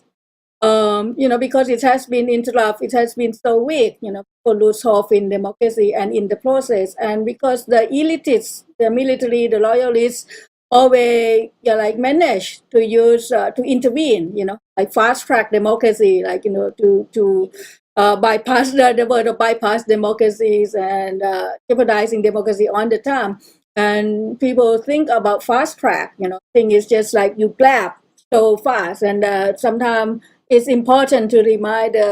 people that in the principles in any country, you know, for the country that like Thailand is quite big, like 68 million people, the country where you're going to get 68 million people accept or respect the norms, you know, of democracy, or respect each other, or be tolerant to the country cannot move so fast, and if it in the democratic process where there's so many fractions, so many diversities, it's even more difficult. But history has torch at the democracy built not in 4 years of election terms, but in hundreds of years, and in 300s of years, and in 700 or 800s of years. If thinking about UK, it's in the MacArthur, the period in the 12th century, and like that. And I think this message that Thai people need to hear, that there is no fast track. And also, I like to message this to the Thai politicians too, because of wanting to win the elections, they keep false promise very easily. Things will be fine, everything will be fine. If you choose our parties, we will fix the economics, we will fix the countries. But in situation of Thailand now, 6 governments during since elected government since 2006, it's proof that the Thai government can never move forward without a very strong solidarity from the Thai people right now. And if the politicians are using the like, okay, if your trust in me, I will fix the problem of the country, I think that is a false statement from the politicians themselves, and they should be aware of that too, right? Yes. Yeah. So we come again, but now I think it's important now that we try to maybe reflect on Thailand from the international, communities, from the non-censorship areas, look back at Thailand. And I think that in these 2-3 months ahead of Thailand, it's quite interesting time for Thailand, for people in Thailand, and to get international attention to Thailand, we need all of us, to help to sustain the information on Thailand and bring the message from Thailand to international community, to get attention from international community. So you cannot sleep yet. You cannot just say, bye-bye, Thailand, I've had enough of you. Right? Yeah. So thank you. I think we have enough today. And then Sudha Langkupan will come in and help to summarize in Thai. But thank you so much, Anne and Andrew. And it's coming New Year holiday season. You have been focused on Thailand for whole years. You have been sleepless with Thailand in so many crises after crisis. I hope that you have a happy New Year holidays. And I think for the Thai people, and for sure for many of my friends, we can say that thank you very much for you two who are so solid in trying to rescue Thailand from madness and try to be the voice that uncensored voice to speak the truth about Thailand. So I'm deeply thankful to both of you ค่ะต้องขอบคุณมากๆเลยค่ะทั้งแอนดูแล้วก็ทั้งแอนค่ะในนามของคนไทยด้วยสวัสดีปีใหม่ Thank you very much. It was good to talk, and thank you for having us, and Happy New Year to everybody. Yes ค่ะสวัสดีปีใหม่ทุกคนค่ะแล้วก็โอเคเดี๋ยวจะดึงโอเคNow I think we talk more for you too, and then I will try to get one Sudha in. If she cannot come in yet, I think we will have to leave the summarize of our talk later ค่ะขอบคุณมากๆนะคะแอนดรูกับแอนวันนี้คุยกันยาวนะคะแล้วก็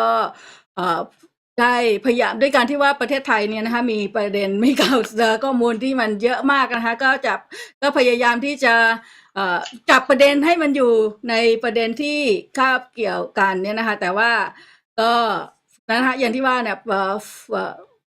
มันมีเรื่องราวเยอะมากในรายละเอียดอย่างคนที่ตามนะคะสถานการณ์เมืองไทยมาอย่างยาวนานด้วยทั้งคู่เนี่ยก็มีรายละเอียดเยอะก็อาจจะไม่ได้คุยอะไรได้ครอบคลุมกันทั้งหมดแต่ก็ถือว่าเยอะมากนะคะเดี๋ยวเราจะนะคะมีเดี๋ยวเราจะดึงนะคะอาจารย์หวานพร้อมแล้วนะคะเข้ามาช่วยเล็ก เข้ามาช่วยเล็กนะคะเดี๋ยวสรุปประเด็นวันนี้หน่อยอาจารย์หวานนั่งหน้าดำค่ำเครียดอยู่หลังคอมพิวเตอร์วันนี้นี่นะคะช่วยสรุปประเด็นให้เรานะคะเดี๋ยวกำลังดึงมาเดี๋ยวให้หวานโทรเข้ามานะคะ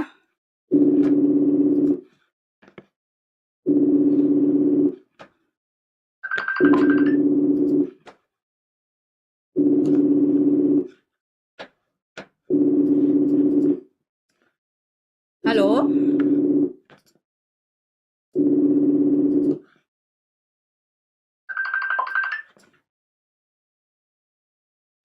ฮัลโหลหวานเข้าสายแล้วใช่ไหม ค่ะสวัสดีค่ะแล้วก็สวัสดีพี่น้องทาง Facebook นะคะแล้ววันนี้เราก็ได้ถ่ายทอดสดมาตั้งแต่แรกๆเลยนะคะเล็กผ่าน ค่ะ เข้ามาทาง YouTube สถานีบัมบูเน็ตเวิร์กนะคะแต่ว่า อ๋อ เป็นเสียงอย่างเดียวนะไม่มีภาพเดี๋ยวรอคลิปที่สมบูรณ์แล้วจะมาเผยแพร่อีกรอบหนึ่ง ค่ะ ก็สวัสดีพี่น้องทั้งทางสองช่องทางนะออกสดพร้อมกันค่ะ โอ้ขอบ ผ คุ ม ณ ก็ มาก ฟังเพลิดเพลินมากๆเลยนะเล็ก เหรอ ก็พี่น้องจะท้อนให้ฟังนิดนึงนะว่าพี่น้องก็ดีใจ ค่ะ นะคะที่ได้ยินเสียงการพูดของชาวต่างประเทศนะ อืม จริงๆก็เป็นเหมือนมิตรสหายของเราเลยนะร่วม ใช่ ต่อสู้กับพวกเรามานะคะก็ได้ดีใจพี่น้องก็ดีใจว่าทั้งสองท่านเนี่ยรู้เรื่องปัญหาของประเทศดีเนี่ยของประเทศไทยดี แล้วก็มีความหวังว่าชาวต่างชาตินะฮะนานาชาติเนี่ยเขาจะเข้าใจปัญหาของคนไทยแบบนี้นะคะเขาก็ดีใจนะคะเล็กต้องฝากบอกไปทางเล็กไปถึงคุณเรนดูแล้วก็แอนด้วยนะคะว่าพี่น้องก็ขอบคุณมากๆเลย ใช่ ค่ะเชิญค่ะเล็ก ค่ะก็นี่แหละเดี๋ยวให้หวานช่วยแล้วเรา ช่วยสรุปก็เมื่อกี้ได้บอกตอนท้ายไปแล้วว่าก็คิดว่าไม่ได้เป็นการพูดเกินไปนะคะว่าในนามของคนไทยซึ่งจำนวนมากเลยเนี่ยขอบคุณทั้งแอนดรูแล้วก็แอนเพราะว่าถ้าคนที่เล่นเรื่องเมืองไทยในทางนานาชาติเนี่ยนะคะที่เป็นแบบเกาะติดต่อเนื่องแบบไม่สนใจอันตรายอะไรเนี่ยสองคนที่ต้องถือว่าอยู่ในแถวหน้าเลยนะ ที่แบบเกาะติดตลอดเล่นประเด็นแรงตลอดแล้วก็อย่างแอนดรูเนี่ย ในโดยเฉพาะการที่อยู่ในยุโรปด้วยกันเนี่ยกิจกรรมที่ไหนแอนดรูก็ไปตลอดไปกับเรานะคะบางทีไม่มีตังค์แอนดรูช่วยระดมทุนด้วยไม่มีเงินเหมือนกันเดี๋ยวก็ช่วยระดมทุนไปด้วยกันไปมิวนิกก็ไปด้วยกันไปปารีสก็ไปด้วยกันไปบอนส์ก็ไปด้วยกันเพื่อที่จะใช้ช่องทางอ่ะหวานไม่ใช่แค่ช่องทางโซเชียลมีเดียอย่างเดียวแต่ว่าไปในฐานะตัวบุคคลด้วยอ่ะ ไปร่วมส่งเสียงไปร่วมประท้วงไปหน้าวังมิวนิกก็ไปด้วยนะแอนดรูไปด้วย สุดยอดจริงๆค่ะ ค่ะ ก็ฟังดูแล้ววันนี้เดี๋ยวนะคะเล็กเพราะว่านี่มันก็ค่อนข้างจะยาวแล้วนะเกือบจะ2 ชั่วโมงนะนี่เราก็ไม่อยากให้ยาวเกินไปกว่านี้นะเราก็จะสรุปเลยดีแล้วกันเนาะเราสรุปเลยดี อยากให้หวานช่วยสรุปอะค่ะให้หวานช่วยสรุปเพราะว่าเรา สรุปใช่ไหม ค่ะ ก็สรุปแบบนี้ดีกว่าเป็นท่านๆไปนะคะ ค่ะ แต่ถ้าเกิดว่าสลับไปสลับมาก็เดี๋ยวพี่น้องลองฟังดูนะคะก็คือว่าเอาแอนก่อนก็แล้วกันนะคะเพราะว่าแอนนี่ก็ได้แบบว่าเกาะติดสถานการณ์ด้านการละเมิดสิทธิมนุษยชนในประเทศไทยเนี่ยอย่างละเอียดมากเลยนะชื่นชมนะนั่งฟังแล้วก็ชื่นชมจนไม่ทันหรอกเพราะว่าแอนละเอียดอย่างมากๆอย่างที่พี่เล็กบอกนะคะเก็บหมดเลยว่าตั้งแต่กลุ่มคนอยากเลือกตั้งนะคะเคลื่อนไหวยังไงบ้างแล้วมีใครกลุ่มไหนถูกจับอย่างไรนี่นะคะคือแอนก็ได้ทบทวนให้เราฟังหมดเลยนะคะเล็กดีมากๆเลยนะคะแล้วก็ยังพูดถึงหลายๆกลุ่มที่บางครั้งเนี่ยเราก็แบบผ่านไปแล้วบางทีเราก็อาจจะลืมไปด้วยซ้ำไปแต่ว่าแอนก็เก็บมาให้นะคะอย่างเช่นกลุ่ม V-Walk เนี่ยจริงๆก็เป็นปรากฏการณ์สำคัญนะ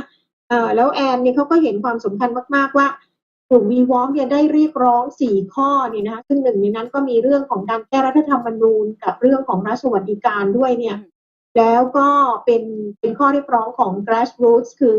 พี่น้องคนรากหญ้าที่อยู่กับปัญหาของการถูกกดขี่นะคะเอารัดเอาเปรียบนะทั้งรอบด้านนะทั้งจากทางรัฐเองแล้วก็ทางจากนายทุนต่างๆด้วยนะคะซึ่งถือว่าเป็นการเคลื่อนไหวที่แอนมองว่าสำคัญมากๆเลยแล้วแอนก็เอามาให้เราทบทวนให้เราฟังว่าในรอบปีที่ผ่านมาเนี่ยฝ่ายพี่น้องประชาชน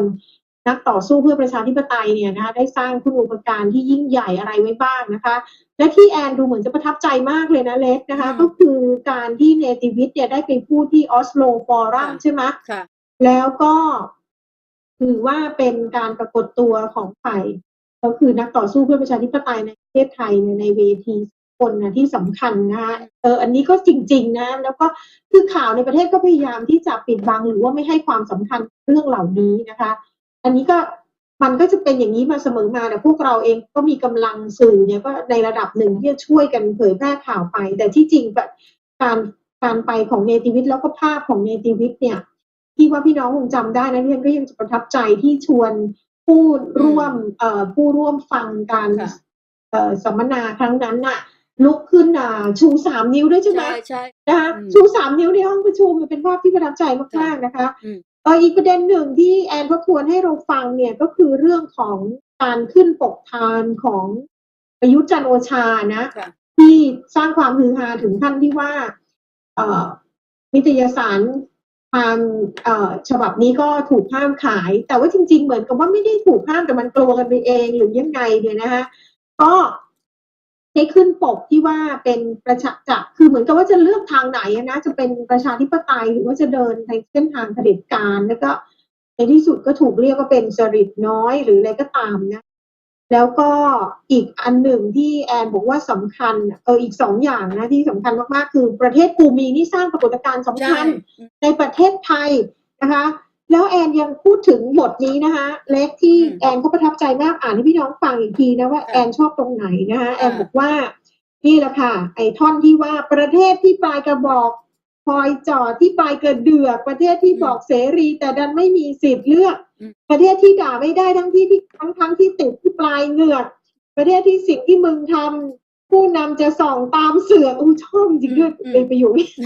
ประเทศที่อธิปไตยถูกยึดไว้โดยคนสถุนประเทศที่มึงจะต้องเลือกจะอมความจริงหรืออมกระสุน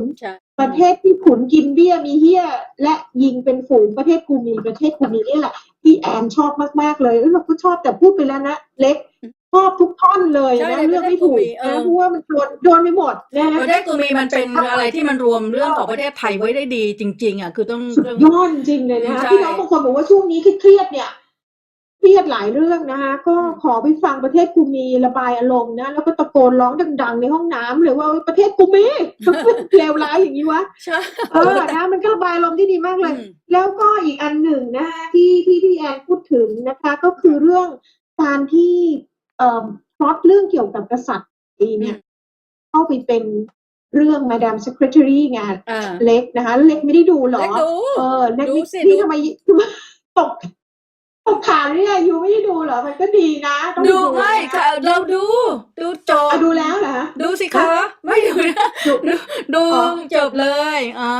ดูนะดูก่อนที่มันจะทำเซ็นเซอร์หายไปคือว่าด้วยการที่ว่ามันมีการประท้วงของสถานทูตไทยเนี่ยนะคะเพราะฉะนั้นในตัวมาดามเซคเรทารีฉบับโกสฉบับที่ก็เรียกว่าผีเนี่ยนะคะก็ถูกถอดออกนะคะแล้วก็ถูกแทนที่ด้วยเรื่องใหม่แทนเพราะฉะนั้นในสารระบบทางการมันไม่มีแต่ว่ามันมีคนที่มัน copy ลิงก์แชร์กันไปแล้วเราก็ตกลงถูกถอดออกเหรอแค่มันมีถ้าไปดูตามอิชชูของมันจากไอ้มาดามเซคเรทารีจากไอ้พวก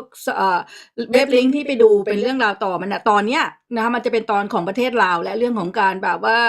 อุ้มบุญนะคะแทนแต่ว่าเรื่องโกสเนี่ยโกสที่เป็นของเราเนี่ยมันไม่ได้อยู่ในนั้นแล้วมันแต่ว่ามันฉายคือในแง่ของการฉายออนไลน์มันฉายแต่ว่า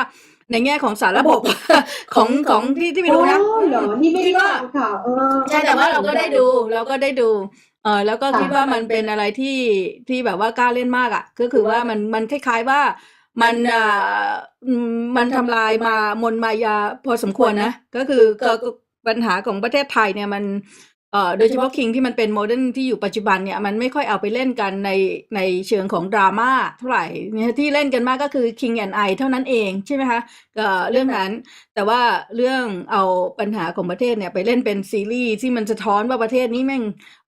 เผด็จการไม่มีเสรีภาพอะไรอย่างเงี้ยเราถือว่าอันนี้เป็นในระดับหนึ่งก็ทลายกำแพงเรื่องของการพูดเรื่องการเมืองในประเทศไทยไม่ได้เนี่ยออกไปหรือว่า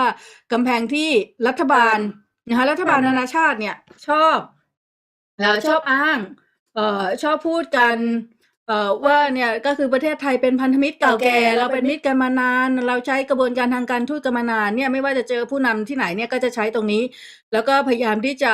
คอมโพรไมซ์คือนานาชาติเนี่ยปณีประนอมกับทิศทางการเมืองเผด็จการของไทยมาตลอดก็คือถ้าอเมริกาเนี่ยไม่ตั้งไม่ตั้งคล้ายๆว่าบรรทัดฐานว่ารัฐประหารที่ไม่มีเลือดนะคะเป็นรัฐประหารที่ยอมรับได้เนี่ย2490ก็คงไม่ได้รับการยอมรับมาใช่ไหมคะแล้วก็รัฐประหารต่อมาก็คงไม่ได้รับการยอมรับถ้ามันไม่มีการตั้งบรรทัดฐานว่ารัฐประหารแบบไทยๆเนี่ยมันยอมรับได้ในทางสากลถ้าคุณมีการให้สัญญาว่าจะมีการเลือกตั้งอันนี้ใช่ไหมคะอันนี้ก็เป็นการเมืองโลกกับประเทศไทยเนี่ยที่เล่นกันมาตั้งแต่สมัยหลังสงครามโลกอะไรอย่างเงี้ยนะคะแล้วก็เป็นบริบทการเมืองที่ทางอีลิทไทยเล่นตรงนี้ด้วยอีลิทไทยเนี่ยจะล็อบบี้เก่ง กับพวกนานาชาติเล่นตรงนี้เก่งเนี่ยนะคะแต่ว่าเรื่องของมาดามเซคเรทารีเนี่ยมันคล้ายๆมันเบรกทรูตรงนี้ไปก็คือการแบบว่า ภาคสังคมโลกไม่เอาแล้วคือรัฐบาลจะบอกว่าเราเป็นพันธมิตรกันอะไรกันเรากดดันตามที่คุณเรียกร้องแล้วก็ตามแต่ว่าดราม่านี่มันส่งผลกับทางจิตวิทยาคนเนาะมันคือสะท้อนจิตวิทยาคนที่มีที่ categorize คือจัดลำดับประเทศไทยแล้วเราว่าเป็นประเทศเถื่อนนะใช่นะคะแต่ความจริงนะคือนึกถึงว่ามันมีหนังอยู่เรื่องหนึ่งในอเมริกาแต่จำชื่อเรื่องไม่ได้เล็กที่นางเอกนะถ้าจำไม่ผิดเป็นนางเอกนะมาติดคุกเมืองไทยนี่แหละก็มาเที่ยวนี่แหละแล้วก็มาติดคุกเมืองไทยมันก็มีนะหมายความว่าคนอเมริกันเนี่ยไม่ได้ถึงกับว่าไม่คุ้นเคยกับคุกเมืองไทยคือวิจิตรโจนส์ที่ก็มาติดคุกเมืองไทยนั่นเป็นหนังตลกเลยวิจิตรโจนส์นะแต่เป็นอีกเรื่องนึงนะจำไม่ได้เหมือนกันแต่ว่าก็คือว่ามันมีแล้วก็ทีนี้ก็เอาเป็นว่าคือเข้าใจว่าคือการที่ว่าใช้ฉากเป็นคุกไทยเนี่ยก็มันเป็นอะไรที่น่าสนใจว่าเขาก็คงมีภาพพอสมควรถึงความอายุที่ทำหรือว่าความเลวร้ายของกระบวนการยุติธรรมไทยเนาะที่มันไม่เป็นธรรมแล้วก็ยังจะมีคุกที่รุนแรงร้ายแรงอะไรต่างๆนะที่เขาเลือกใช้สถานการณ์แบบนี้นะคะแล้วที่แอนเขาประทับใจนะคะเล็กที่บอกว่าคำพูดที่มาดามเซคเรทารีเนี่ยตัวเอกหรือนางเอกเนี่ยพูดในตอนต้นกับสามีนะก่อนที่จะเดินทางเพื่อที่จะเตรียมตัวให้สามีเนี่ยรู้เรื่องประเทศไทยเนี่ยได้พูดบอกว่า there is no such thing as freedom of speech in Thailand นะมันไม่ได้มีจริงนะสิ่งที่เรียกว่าเสรีภาพในการพูดในประเทศไทยอันนี้เนี่ยนะคะแอนถือว่าเป็นการที่แบบว่าแฉประจานนะเป็น definition เลยเป็นคำจำกัดความของประเทศไทยโลกดังมากที่สำคัญมากๆซึ่งอันนี้เห็นด้วยมากๆแล้วก็นะคะก็แล้วฉากที่ตัวเอกของตอนก็แล้วกันคือแฟนเก่าของพระเอกที่ไปถูกจับเนี่ยก่อนที่จะถูกจับเนี่ยเขาเป็นอาจารย์ไปงานสัมมนาใช่ไหมแล้วก็ไปพูดถึงว่ากษัตริย์ที่ว่าเป็นสมมุติเทพอะไรนี่มันแบบการหลอกลวงอะไรต่างๆเนี่ยแอนก็ถือว่าเป็นฉากที่สำคัญและก็น่าประทับใจก็ถือว่าจริงก็ไม่ได้มีโอกาสที่ถามแอนต่อว่าตกลงมันโด่งดังไหมสำหรับตอนนี้นะแต่ว่าในไทยเนี่ยก็พูดถึงว่าก็ไม่ถึงกับเป็นกระแสขึ้นมาเท่าไหร่นะถ้าจะว่าไปนั่นเองแต่ก็คงจะแบบว่าตัดไฟต้นลมทันนะมันถอดเป็นภาษาอังกฤษเนี่ยมันก็เข้าใจว่าจริงๆเนี่ยซีรีส์เนี้ยมันมีการซื้อซีรีส์เนี้ยเข้ามาฉายในเมืองไทยด้วยนะมาแปลมาพากย์แล้วได้ฉายนะซีรีส์เนี้ยแล้วได้ฉายแต่ไม่รู้ว่าปีเนี้ยมันจะเอามาไหมหรือว่าตอนเนี้ยมันจะมาแน่นอนตอนนี้ไม่เอามาอยู่แล้วล่ะฉะนั้นก็คงจะเป็นอย่างที่เล็กว่าคือเปลี่ยนเลือกไปเรียนตอนเอาออกไปเลยอะไรแบบนี้นะนี่ก็เรียกว่าในประเทศไทยก็ข่าวนี้เงียบไปหน่อยทั้งที่จริงๆนี่โหมันแตะในเรื่องสำคัญมากๆเลยนะนี่ก็คือสิ่งที่แอนได้เรียนให้เราฟังที่ดีมากๆนะทำให้เราได้ทบทวนว่าในฝ่ายเราในฝ่ายโปรดิโมคราซีหรือว่านักสู้เพื่อประชาธิปไตยนี่ก็ได้แบบเคลื่อนไหวอย่างหนักหน่วงไม่น้อยเลยนะคะอย่างน้อยเราก็เช็คเคียวการเลือกตั้งที่จะเกิดขึ้นในต้นปีหน้าได้นะคะถึงแม้ว่ามันจะข่มขู่ที่จะเลื่อนเนี่ยแต่ก็จะเห็นว่ามันก็ติดกระแสไปแล้วนะเล็กจากน้องๆกลุ่มคนอย่างเลือกตั้งเนี่ยที่ต่อสู้กันมาต้องขึ้นศาลต้องอะไรมีทั้ง NBK RDN Army อะไรเนี่ยนะเดือดกันมากๆเลยในที่สุดเนี่ยการเลือกตั้งก็ไม่เข้ามาแต่ว่าแอนดรูบอกว่ามันจะเป็นการเลือกตั้งที่เรียกว่าไงเล็กจอมปลอมเหรอเฟกใช่ไหมก็คือแล้วมันจะเป็นการเลือกตั้งจอมปลอมที่แบบจะสร้างภาพให้กับโลกใช่ไหมนะเป็นแค่พิธีกรรมว่าเนี่ยประเทศไทยมี democracy เรียบร้อยแล้วนะอยู่ไม่ต้องห่วงแล้วนะคะแต่ว่าความจริงเนี่ยระบอบเดิมเรจิมเดิมกลุ่มเดิมทั้งทหารและราชาเนี่ยก็ยังจะร่วมกันรวมหัวกันปกครองประเทศกดขี่ข่มเหงประชาชนต่อไปใช่ไหมนี่ในความเห็นของแอนดรูนะคะเล็กมีอะไรที่จะเสริมนะคะก็โดยภาพรวมก็คือประเด็นที่ถามพูดคุยกันเนี่ยนะคะก็คือเรื่องว่าสถานการณ์ในประเทศไทยในตอนนี้เนี่ยนะคะการพยายามนะคะที่ทำให้ประเทศอยู่ในความสงบเรียบร้อยแล้วก็ตกแต่งใส่เสื้อผ้าให้กษัตริย์องค์ใหม่ให้กษัตริย์วชิรลงกรณ์กันหน่อยอะไรเงี้ยจากภาพที่มันเป็นภาพเสียทางสากลไปแล้วอะไรอย่างเงี้ยเนี่ยจะประสบความสำเร็จไหมงานอุ่นไอรักนะคะงานการตกแต่งสร้างฉากแบบ เมืองทองสมัยร.5 เหมือนที่เราคุยกับหวานไปเนี่ยแล้วก็มาถามกันกับทางส่วนของแอนดรูกับแอนด้วยว่าจะสำเร็จไหมซึ่งมันก็ชัดเจนนะว่ามันนะมันไม่ง่ายอ่ะนะการไปปรับเปลี่ยนภาพกันโดยทันทีด้วยการใช้อำนาจนะคะให้มีการจัดฉาก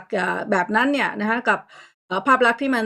อยู่ในกระแสสากลแล้วเนี่ยมันจะเปลี่ยนกันได้ง่ายขนาดนั้นไม่เนี่ยก็ทั้งคู่ก็ตอบว่ามันก็ไม่ง่ายเนาะไม่ง่ายที่มันจะที่ชอบที่แอนดูเขาชี้ประเด็นนี้นะว่าที่ยังไม่ได้คิดเหมือนกันนะก็คือเรื่องไอ้งานอุ่นไอรักเนี่ยทั้งที่พยายามจะฟื้นใช่ไหมภาพของรัชสมัยรัชกาลที่ 5กลับมามีความรุ่งเรืองนะคะผู้คนหน้าตายิ้มแย้มแจ่มใสอะไรอย่างเงี้ยนะคะทั้งที่จริงๆในสมัยนั้นนะก็ยังมีทาสอยู่นะคะใช่ถึงแม้ว่าจะมีการประกาศเลิกทาสไม่ได้หมดไปนะรู้สึกว่าอีกกี่10 ปีแล้วแหละ20-25 ปีมั้งใช่ไหมคือถ้าแบบคือ80%ดูพูดว่า 80% ของคนนี่เป็นทาสนะคือเตือนไปด้วยว่าคือไอเนี้ย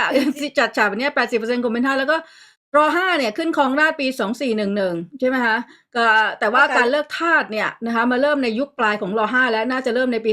2448นะคะก็คือ30 ปีจนร.5 ตาย2453ก็คือ10 กว่าปีไม่ถึง10 ปีอ่ะของกระบวนการเลิกทาสเนี่ยร.5 ก็ตายก่อนแล้วก็ถูกศาลต่อมาแต่ว่าประเด็นที่การเลิกทาสของร.5 ทิ้งไว้ก็คือเรื่องของอายุใช่ไหมคะพอถึงอายุ20คุณก็เป็นฟรีคุณก็จะเป็นเสรีภาพได้เนี่ยเพราะฉะนั้นกระบวนการปล่อยทาสของบ้านเรามันก็ไม่ใช่ปล่อยทันทีอ่ะมันมีเงื่อนไขมันมีกระบวนการอะไรเยอะแต่ว่ามันไม่ได้เริ่มต้นในสมัยร.5 ต้นด้วยเริ่มในยุคร.5 จะตายอยู่แล้วอ่ะคนอะไรคนนั้นไม่ได้เพราะเนี่ยสิ่งที่แอนดรูชี้ให้เราเห็นว่าไอ้งานอุ่นไอรักเนี่ยพยายามบอกว่าเนี่ยฟื้นภาพความทรงจำของรัชกาลที่ 5ขึ้นมาแต่ทำไมทุกคนแต่งตัวเป็นอำมาตย์หมดเลยเป็นอาริสโตแครตมันเห็นชัดมากมีทาสเลยอ่ะมีทาสไงมีทาสเสื้อเหลืองมีทาสเสื้อเหลืองเสื้อชมพูนั่งกับพื้นอ่ะกราบกันอยู่ตรงนั้นอ่ะมันก็เป็นมันไม่ใช่ชุดของทาสมันเป็นชุดของพวกคนในวังใช่แต่ไม่มีใครแต่งชุดทาสไงก็คือว่าพวกอำมาตย์เนี่ยมาแต่งชุดอำมาตย์เพื่อให้คนสมัยใหม่ดูอะไรเงี้ยว่ากูเคยสวยงามขนาดไหนในอดีตอะไรอย่างเงี้ยนะใช่ก็แล้วก็อันนี้โยงไปกับสิ่งที่แอนเขาพูดถึงเรื่องของความการที่สังคมไทยเนี่ยไม่ยอมมันเรียกว่ามีการปกปิดความจริงแม้แต่ในประวัติศาสตร์เนี่ยนะคะว่าอย่างเช่นประเด็นที่แอนเขาเล่าให้เราฟังนะอันนี้ก็ชอบนะคะที่บอกว่าเรื่องของโทมัสเจฟเฟอร์สันเนี่ยใช่ไหมคะที่เรียกว่าเป็นบิดานะคะผู้ก่อตั้งสหรัฐอเมริกาอะไรอย่างนี้แต่ว่าก็ตอนที่มีทาสอยู่ใช่ไหมคะแล้วก็ในพิพิธภัณฑ์อะไรต่างๆเนี่ยนะคะก็จะเห็นว่าเป็น2 ด้านคือว่าถึงแม้ว่าจะพยายามจะภูหลักการของว่ามนุษย์เราเนี่ยเกิดมาเท่าเทียมกันอะไรต่างๆนะคะแต่ว่าขณะเดียวกันวิถีชีวิตของโทมัสเจฟเฟอร์สันขนาดนั้นก็ยังมีทาสอยู่เลยนะคะแล้วก็อยู่ในพิพิธภัณฑ์เคียงคู่กันไปแบบว่าคนเด็กๆคนหนุ่มสาวอะไรที่มาเรียนรู้ประวัติศาสตร์ก็จะเห็น2 ด้านแล้วก็ถกเถียงได้เราก็ชอบไม่ชอบได้คือไม่ได้เป็นปัญหาอะไรเลยกับการบันทึกประวัติศาสตร์ว่าเผยแพร่ประวัติศาสตร์ความจริงแล้วว่าต้องมีทั้ง2 ด้านเนี่ยให้เห็นว่านี่ก็คือความจริงนะคะแต่ว่าประเทศไทยเรานี่คือพยายามจะปกปิดทุกอย่างนะให้มันแบบว่ามีแต่ความสวยงามนะสำหรับพวกของกษัตริย์นะคะแล้วก็ฝ่ายชนชั้นปกครองแต่ว่าของคนไทยนี่ก็ถูกมอมเมาต่อไปอะไรเงี้ยนะเรียกว่าสิ่งที่มันเป็นอีกด้านหนึ่งนี่ไม่เคยได้เรียนรู้เลยซึ่งแอนเห็นว่าเรื่องนี้สำคัญมากๆนะคิดว่าไงฮะก็นี่แหละมันก็เลยก็คือใช่ไหมคะการเตือนความจำนะคะกระบวนการเตือนความจำจริงๆประเทศไทยเนี่ยมันก็เหมือนกับทุกประเทศคนไม่มีใครหรอกที่จะทนกับการกดขี่นะคะโดยที่ไม่ต้านเนี่ยในประวัติศาสตร์ประเทศไทยเนี่ยมันก็มีการพยายามต้านการถูกกดขี่การต่อสู้กันระหว่างนะคะเมืองท้องถิ่นนะคะเพื่อที่จะดำรงความเป็นอิสระซึ่งในความเป็นเมืองชนบทเมืองท้องถิ่นเนี่ยความเป็นใกล้กับข้ามันไม่ได้ต่างกันเหมือนกับความเป็นเมืองท้องถิ่นกับในหลวงเมืองหลวงใช่ไหมคะมันเป็นการพยายามทัดทานอำนาจกันเนี่ยหรือการต่อรองอำนาจกันเนี่ยมันเกิดขึ้นเสมอแต่ว่าประวัติศาสตร์ประเทศไทยมันไม่ไฮไลท์ไงอย่างแม้แต่สมัยร.5 ที่พยายามที่จะ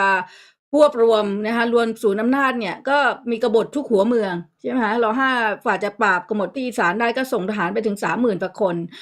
แล้วก็ถึงจะปราบได้หรือว่ากบฏทางที่ภาคเหนืออะไรที่เขาถือว่าเป็นอ้างว่าเป็นกบฏแต่จริงๆก็คือว่าการปกป้องอธิปไตยคือถ้าบ้านเราภาษาปัจจุบันเนี่ยภาษาด้านสิทธิมนุษยชนก็คือว่าการปกป้องอธิปไตยของตัวเองของคนท้องถิ่นแต่ว่าในมุมมองของเจ้ามุมมองของผู้กดขี่เนี่ยก็คือพวกนั้นคือคนกบฏคือคนกระด้างกระเดื่องแล้วก็ไม่ได้มีการบันทึกเอาไว้ใช่ไหมฮะบันทึกเอาไว้แบบหลอกชาวบ้านเรื่องของความสำเร็จของการรวมศูนย์ได้เก่งสร้างบารมีแต่ว่าอย่างที่บอกว่า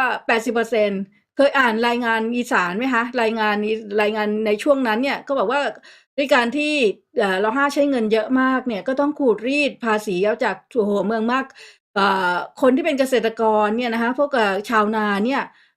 ต้องจ่ายสวยข้าวเนี่ยจนหมดจนแทบไม่มีข้าวกินน่ะนะคะก็คือว่าไม่เหลือเลยอ่ะต้องถูกขูดรีดเข้ามาสู่เมืองหลวงเพราะว่าพระมหากรุณาที่คุณเยอะมากยากจนมากก็คืออย่างที่ว่าแหละกว่าน้ำประปาจะไปถึงกว่าน้ำจะไปปาคือเราพูดวันนั้นเรื่องน้ำประปากว่าจะไปถึงสุพรรณกว่าจะไปถึงวิเศษชัยชาญใช่ไหมก็ปาไป100 ปีแล้วตอนนี้ก็มาจากสุโขทัยบอกว่าป่านนี้ยังไม่มีเลยค่ะทั้งไฟทั้งน้ำประปาขอกันไปตั้งนานแล้วป่านนี้ก็ยังไม่มีค่ะคือไกลปืนเที่ยงไปอีกหมู่บ้านหลายหมู่บ้านตอนนี้ก็ต้องจัดการตัวเองก็คือระบบสวัสดิการรัฐเรื่องนี้ก็ยังไปไม่ถึงนะคะคืออันนี้มันไม่ใช่แค่2 นาคราในประเทศเดียวกันเนี่ยมัน3 4มัน70 นาคราก็คือว่าความระดับของศักยภาพในการที่จะเอาเปรียบหรือว่าการที่จะทัดทานหรือว่าเรียกร้องสวัสดิการให้กับชุมชนของตัวเองเนี่ยมันก็โหมันก็ยิ่งหลากหลายมันก็ยิ่งยากนะใกล้ปืนเที่ยงยังกว่าเป็น100 ปีกว่าจะได้ไปห่างไปจากกรุงเทพเป็น1,000 กิโลเนี่ยมันได้เมื่อไหร่มันจะได้หรือยังอันนี้ก็เป็นเรื่องของการเมืองค่ะเราก็มาสรุปให้มัน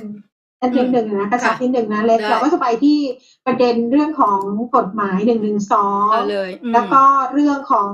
พฤติกรรมของกษัตริย์เนี่ยนะคะคือที่แอนดรูเนี่ยให้รายละเอียดเราดีมากๆเลยพี่น้องนะคะเดี๋ยวเล็กอาจจะมีทำนี่ใช่ปะเล็กจะแปลแล้วก็ขึ้นจอก็หวานมาแล้วไงก็คือหวานมาแล้วนี่น่าจะไม่ทำแล้วหวานมาสรุปเลยก็คือเล็กคุณแอนดูนะพูดถึงเรื่องคุกทวีวัฒนาซึ่งเราจะบอกว่างี้นะเราว่าแอนดูเป็นเอ็กซ์เพิร์ทนะในเรื่องของคุกวังทวีวัฒนาเนี่ยมากที่สุดในประเทศไทยเลยนะมันถึงเรียกว่าประเทศไทยในโลกแล้วกันนะรู้ดีที่สุดต้องเป็นแอนดูแน่นอนเลยนะคะคือเรียกว่าแอนดูก็ได้เล่าให้เราฟังว่าอย่าลืมนะเหตุการณ์ที่เกิดขึ้นนะคะกับหลายๆคนนะคะคือเรียกว่ามีการจับไปขังคุกวังทวีวัฒนาเนี่ยนะคะไปซ้อมไปซ่อมแล้วก็ถึงขั้นที่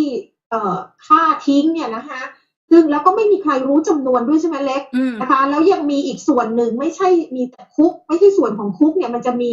เขาเรียกว่าเป็นค่ายใช่ไหมค่ายฝึกทหารเนี่ยซึ่งก็อยู่ในรั้ววังทวีวัฒนาด้วยใช่ไหมโดยที่เอาพวกคนที่เจ้าหน้าที่ของวชิรลงกรณ์เองที่เขาไม่พอใจอะไรต่างๆก็เอาไปถ้าเขาไม่พอใจอะไรขึ้นมาเขาก็จับไปซ่อมหรือจริงๆก็คือซ้อมทรมานนั่นเองนะคะแอนดูบอกว่าบางคนเนี่ยโดนกักบริเวณแล้วก็เอาไปขังหรือว่าเอาไปซ้อมไปซ่อมนะคะถึงขั้นที่6 ถึง 9 เดือนก็มีนะเรียกว่าไม่ได้พบครอบครัวเลยจนเหมือนแบบว่าไม่รู้ว่าจะตายยังไงอันนี้ก็คือไม่สามารถจะติดต่อได้เลยและยังมีการที่ว่าบางคนนี่ทนไม่ไหวเนี่ยก็อาจจะแบบถึงขั้นสลบหรือช็อกน็อกอะไรไปเลยนะคะไอ้สิ่งเหล่านี้เนี่ยมีจำนวนคนที่จะต้องถูกเอาเข้าไปซ่อมเนี่ยเป็นร้อยคนเลยเนี่ยที่แอนดูประเมินตัวเลขมาถือว่าเป็น secret jail เป็นคุกลับประเภทหนึ่งนะคะที่คือปัจจุบันนี้มันกลายเป็นอะไรละเล็กมันเป็นแบบมันไม่ใช่ซีเคร็ตนะไม่ใช่ซีเคร็ตเลยไม่ใช่คุกความลับเลยเพราะเป็นคุกที่ได้รับการอนุมัติที่ตั้งได้ตั้งแต่ปี 2555นั่นแหละสิแต่ประเด็นก็คือว่าเป็นคุกที่คนไปตรวจไม่ได้เป็นคุกที่คนไปตรวจไม่ได้มันจะว่ารับก็ไม่ใช่แล้วคนไทยก็ยังยอมมันให้ทำกันอยู่อย่างนี้นี่ก็ไม่รู้ว่าอย่างไงนะก็คือว่าเรียกว่าเอาเป็นว่าขณะนี้มันเหมือนกับว่าประเทศไทยนี่มันเอาความป่าเถื่อนเอาความโหดร้ายล้าหลังเนี่ยขึ้นแท่นใส่ชดากันไปเรียบร้อยแล้วนะคะยอมรับกันเลยว่ากษัตริย์เนี่ยสามารถจะซ้อมทรมานแล้วก็ฆ่าใครก็ได้ณวันนี้นะคะไอ้กรณีมาตรา112เนี่ยซึ่งยันดูก็บอกว่าโอเคละหลังจากที่อาจารย์สุรักษ์ศิวรักษ์เนี่ยไปพบกับร.10เนี่ย แล้วก็ออกมาพูดว่าได้พยายามจะโน้มน้าวให้ร.10เลิกใช้มาตรา112สเปซสปะเป็นเครื่องมืออะไรต่างๆก็มันก็ได้เกิดขึ้นจริงว่าในที่สุดก็ไม่ได้ใช้แต่ว่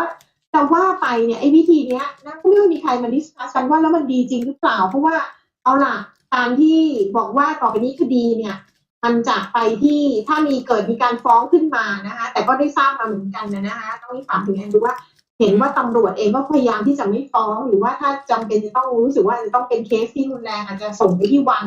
ให้วังพิจารณาไปเลยคือมันกลายเป็นว่ามันเหมือนเขียนกฎหมายใหม่เองเลยนะมันไม่มีในกฎหมายนะอะไรเหล่านี้แล้วก็โอเคถ้าไปถึงอัยการเนี่ยก็ห้ามอัยการ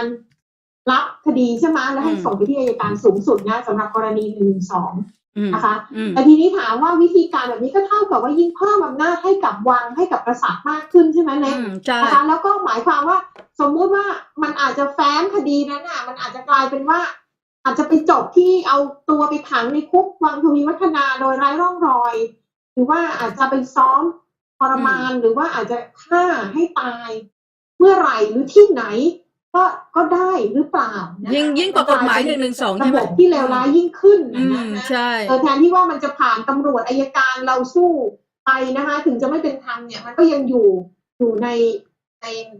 นสาธารณะนะยังมีคนเห็นแต่ตอนนี้เรียกว่าโอ้โหมันดำมืดขึ้นเรื่อยๆนะเนี่ยเชิญค่ะไม่เป็นไรให้หวานสรุปไป เพราะว่ามันหวานสรุปในสิ่งที่หวานได้เพราะว่าเราดำเนินรายการด้วยเราพูดด้วยเราอาจจะไม่ได้จำในรายละเอียดทั้งหมดไงนะคะก็อันนี้มาเก็บมาให้พี่น้องฟังแล้วก็เราจะไปที่ประเด็นนี้ดีไหมก็คือว่าที่สนใจนะอันนี้สนใจว่าที่เล็กถามคุณแอนดรูว่าแล้วจะมองสถานการณ์ไปยังไงเนี่ยนะคะคือแอนดรูก็มองว่ายังไงเนี่ยกษัตริย์ก็คงจะต้องก็คงจะร่วมมือกับทหารใช่ไหมทหารนะแต่ว่าทหารนี่ไม่ใช่คสช.นะพี่น้องนะคะซึ่งแอนดรูก็มองว่าคสช.ก็น่าจะถูกเขี่ยวไปใช่ไหมเพราะว่าจริงๆเนี่ยคืออาจจะลดบทบาทลงหรือยังไงนะแต่ว่าที่แน่ๆนะไม่ใช่ inner circle ของกษัตริย์รัชกาลที่10นะคะ inner circle หรือว่าอาจจะเป็น gang of four หรือ gang of five ไม่รู้นะคือเป็นชั้นในวงในที่ตัดสินใจทุกอย่างเนี่ยขึ้นอยู่กับคน 4-5 คนนี้นะเล็กซึ่งไม่มีคสช.อยู่ในนั้นแล้วก็ตอนนี้ก็คือทหารก็กับกษัตริย์นี่ก็คือจะเรียกว่าเหนียวแน่นกันไว้ใช่ไหมคะแต่ว่ายังไงก็แล้วแต่พวกเขาน่ะก็จะยังสร้างเครือข่ายที่จะปกครองประเทศไทยต่อไป forever นั่นแหละนะคะไม่ใช่ว่าเขาจะเปลี่ยนปล่อยให้เราเนี่ยกลับมามีอำนาจอะไรนะคะซึ่งแอนดรูก็บอกว่าในระยะสั้นเนี่ยก็เป็นอะไรที่น่ากังวลมากๆสำหรับการต่อสู้เพื่อให้มีประชาธิปไตยในประเทศไทยการมีเลือกตั้งก็ไม่ใช่ว่าหมายความว่ามีประชาธิปไตยเลยนะคะแต่ยังไงก็ตามก็ยังต้องมีเนี่ยนะคะเลือกตั้งนะคะแต่ว่าในระยะยาวเนี่ยแอนดรูก็ค่อนข้างให้ความหวังนะบอกว่าถึงยังไงน่ะต่อไปข้างหน้าเนี่ยมันในที่สุดมันก็ไม่มีทางที่ระบอบล้าหลังขนาดนี้มันจะยืนอยู่ได้มันก็ต้องล้มลงนะคะแต่ว่าก่อนจะไปถึงตรงนั้นเนี่ยเราก็คงจะต้องผ่านอะไรเหตุการณ์เลยที่มันรุนแรงต่อไปอีกระยะหนึ่งทีเดียวแต่ในระยะยาวนั้นแอนดรูก็ยังมีความหวังว่าเราก็จะต้องได้ประชาธิปไตยนะคะรู้สึกแอนดรูจะได้พูดถึงอันนี้หวานอาจจะเก็บความไม่ทันนะเล็กจำได้ไหมที่แอนดรูพูดถึงว่าหลังจากรัชกาลที่10ก็จะเป็นรัชกาลที่11ซึ่งอาจจะไม่มีรัชทายาทหรือไงฮะตอนนี้ไม่ได้จำโทษทีมันเก่าก็เข้าใจว่าแอนดรูก็คงมองไปข้างหน้าว่ายังไงต่อจากเบอร์10เนี่ยคือแอนดรูรู้สึกแอนดรูจะเขียนว่ามันไม่มี11ใช่ไหมคือแอนดรูก็เหมือนจะพูดว่าประเทศไทยจะไม่มี11อะไรอย่างเงี้ยก็คือจบที่10ประมาณนั้นใช่ไหมก็คือว่าเพราะมันก็เริ่มลำบากแล้วมันจะเป็นใครแต่ว่าถ้าเราดูอันนี้เสริมนะคะว่าเราก็จะเห็นว่าวชิรลงกรณ์ก็พยายามจะกลับกันทีปังกรอยู่ตลอดเวลานะกลับมาครั้งนี้ก็พยายามจะเอาไปเข้าเฝ้าสังฆราชสร้างทำโพปกันด้าให้กับทีปังกรนะคะแล้วที่สำคัญนะเล็กที่น่าสนใจนะคือไอ้อภิรัตน์ไอ้แดงอภิรัตน์คงสมพงษ์ของรทบเนี่ยมันติดรูปใช่ไหมติดเข็มที่เป็นรูปเลยนะ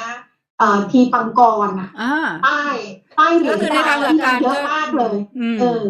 ในทางหลักการก็ต้องเป็นทีปังกรใช่ไหมล่ะก็คือ ที่ เป็น ปังกรแล้วก็ อืม ที่สำคัญนะคะ การเข้าพบเปรมติณสุรานนท์ครั้งนี้เปรมถามไอ้แดงด้วยค่ะ ถามอภิรัตน์ด้วยว่าพบทบใส่เหรียญตราอะไรบ้างเนี่ยมันคืออะไรดูเปรมนี่มันร้ายนะมันร้ายอ่ะจะไม่รู้ได้ไงว่าเหรียญตราอะไรบ้างใช่ไหมแต่มันถามได้เพื่ออะไรเพื่อจะบอกว่าคุณใส่เยอะมากเลยใช่ไหมแล้วก็ฉันเห็นนะว่าคุณติดอะไรบ้างอะไรอย่างเงี้ยนี่คือการส่งสัญญาณของมันแล้วเปรมนี่ยังร้ายอีกนะเล็กมันพูดว่าพอเขาทำความเคารพใช่ไหมจะจบแล้ว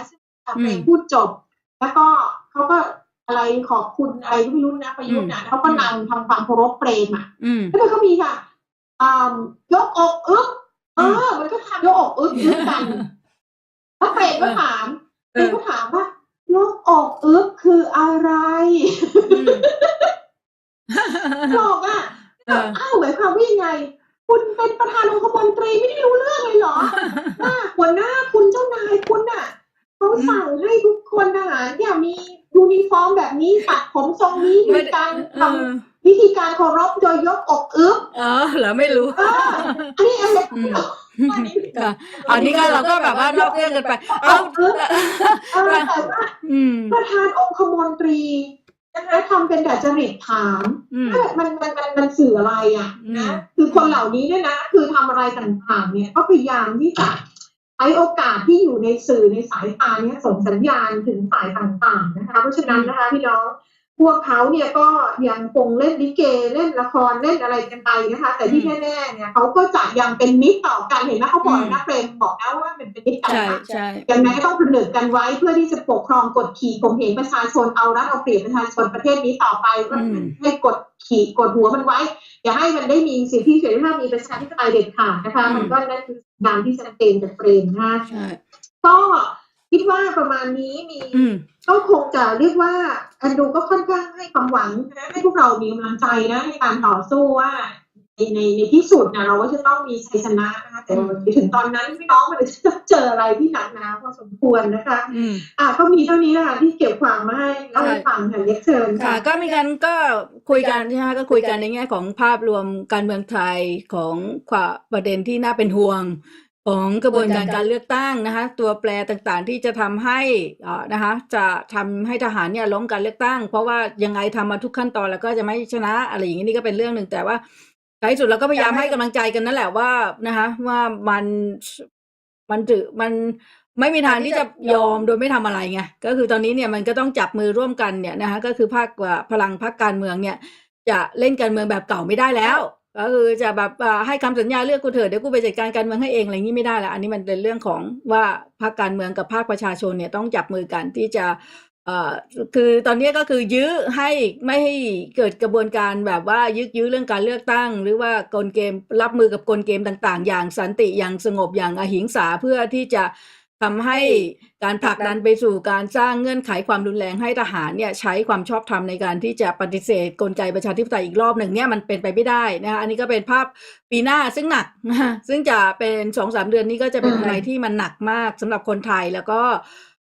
ก็ต้องยึดมั่นในอย่างแอนก็บอกว่าต้องยึดมั่นในเชิงหลักการสิทธิมนุษยชนมันไม่มีทางอื่นนะคะก็คือในกระบวนการเข้าใจตระหนักในเรื่องสิทธิยึดมั่นในหลักการสิทธิมนุษยชนพลังของประชาชนพลังร่วมของประชาชนยกตัวอย่างมีทูยกตัวอย่างของกระบวนการเคลื่อนไหวภาคประชาชนด่านเนี้ยว่าเสียงของประชาชนถ้ามันรวมตัวกันได้อย่างเข้มแข็งเนี่ยมันก็มีพลังในการสร้างการเปลี่ยนแปลงแล้วก็นี่เป็นประเด็นของประเทศไทยด้วยนะคะที่เสียงตรงเนี้ยนะคะจะไม่ใช่เสียงของคนที่นำโดยคนไม่กี่คนหรือว่าเสียงของคนไม่กี่คนแต่ว่าพลังมีทูทั้งประเทศไทยก็คือมีทูว่ากูจะเอาประชาธิปไตยมีทูว่ากูจะสร้างการเดินหน้าประเทศมีทูว่ากูจะไม่เอาวิถีการเมืองแบบนี้อีกแล้วเนี่ยให้มันทั่วทั้งประเทศไทยให้ได้เนี่ยเพื่อที่จะสร้างการเปลี่ยนแปลงแล้วก็ทำให้การเปลี่ยนแปลงเนี่ยบีบให้กลไกที่ไม่ต้องการให้เกิดการเปลี่ยนแปลงเนี่ยต้องยอมรับโดยดุษฎีนั่นก็เป็นคือถ้าจะเป็นอะไรมีความหวังนะหวานก็คือความหวังในการที่ใช้กระแสสากลเนี่ยให้เป็นประโยชน์ในการที่จะหลีกเลี่ยงทุกความรุนแรงก็คืออย่างเนี้ยคือมีทูพลังของประชาชนพลังของคนกลุ่มใหญ่ในประเทศเนี่ยนะคะ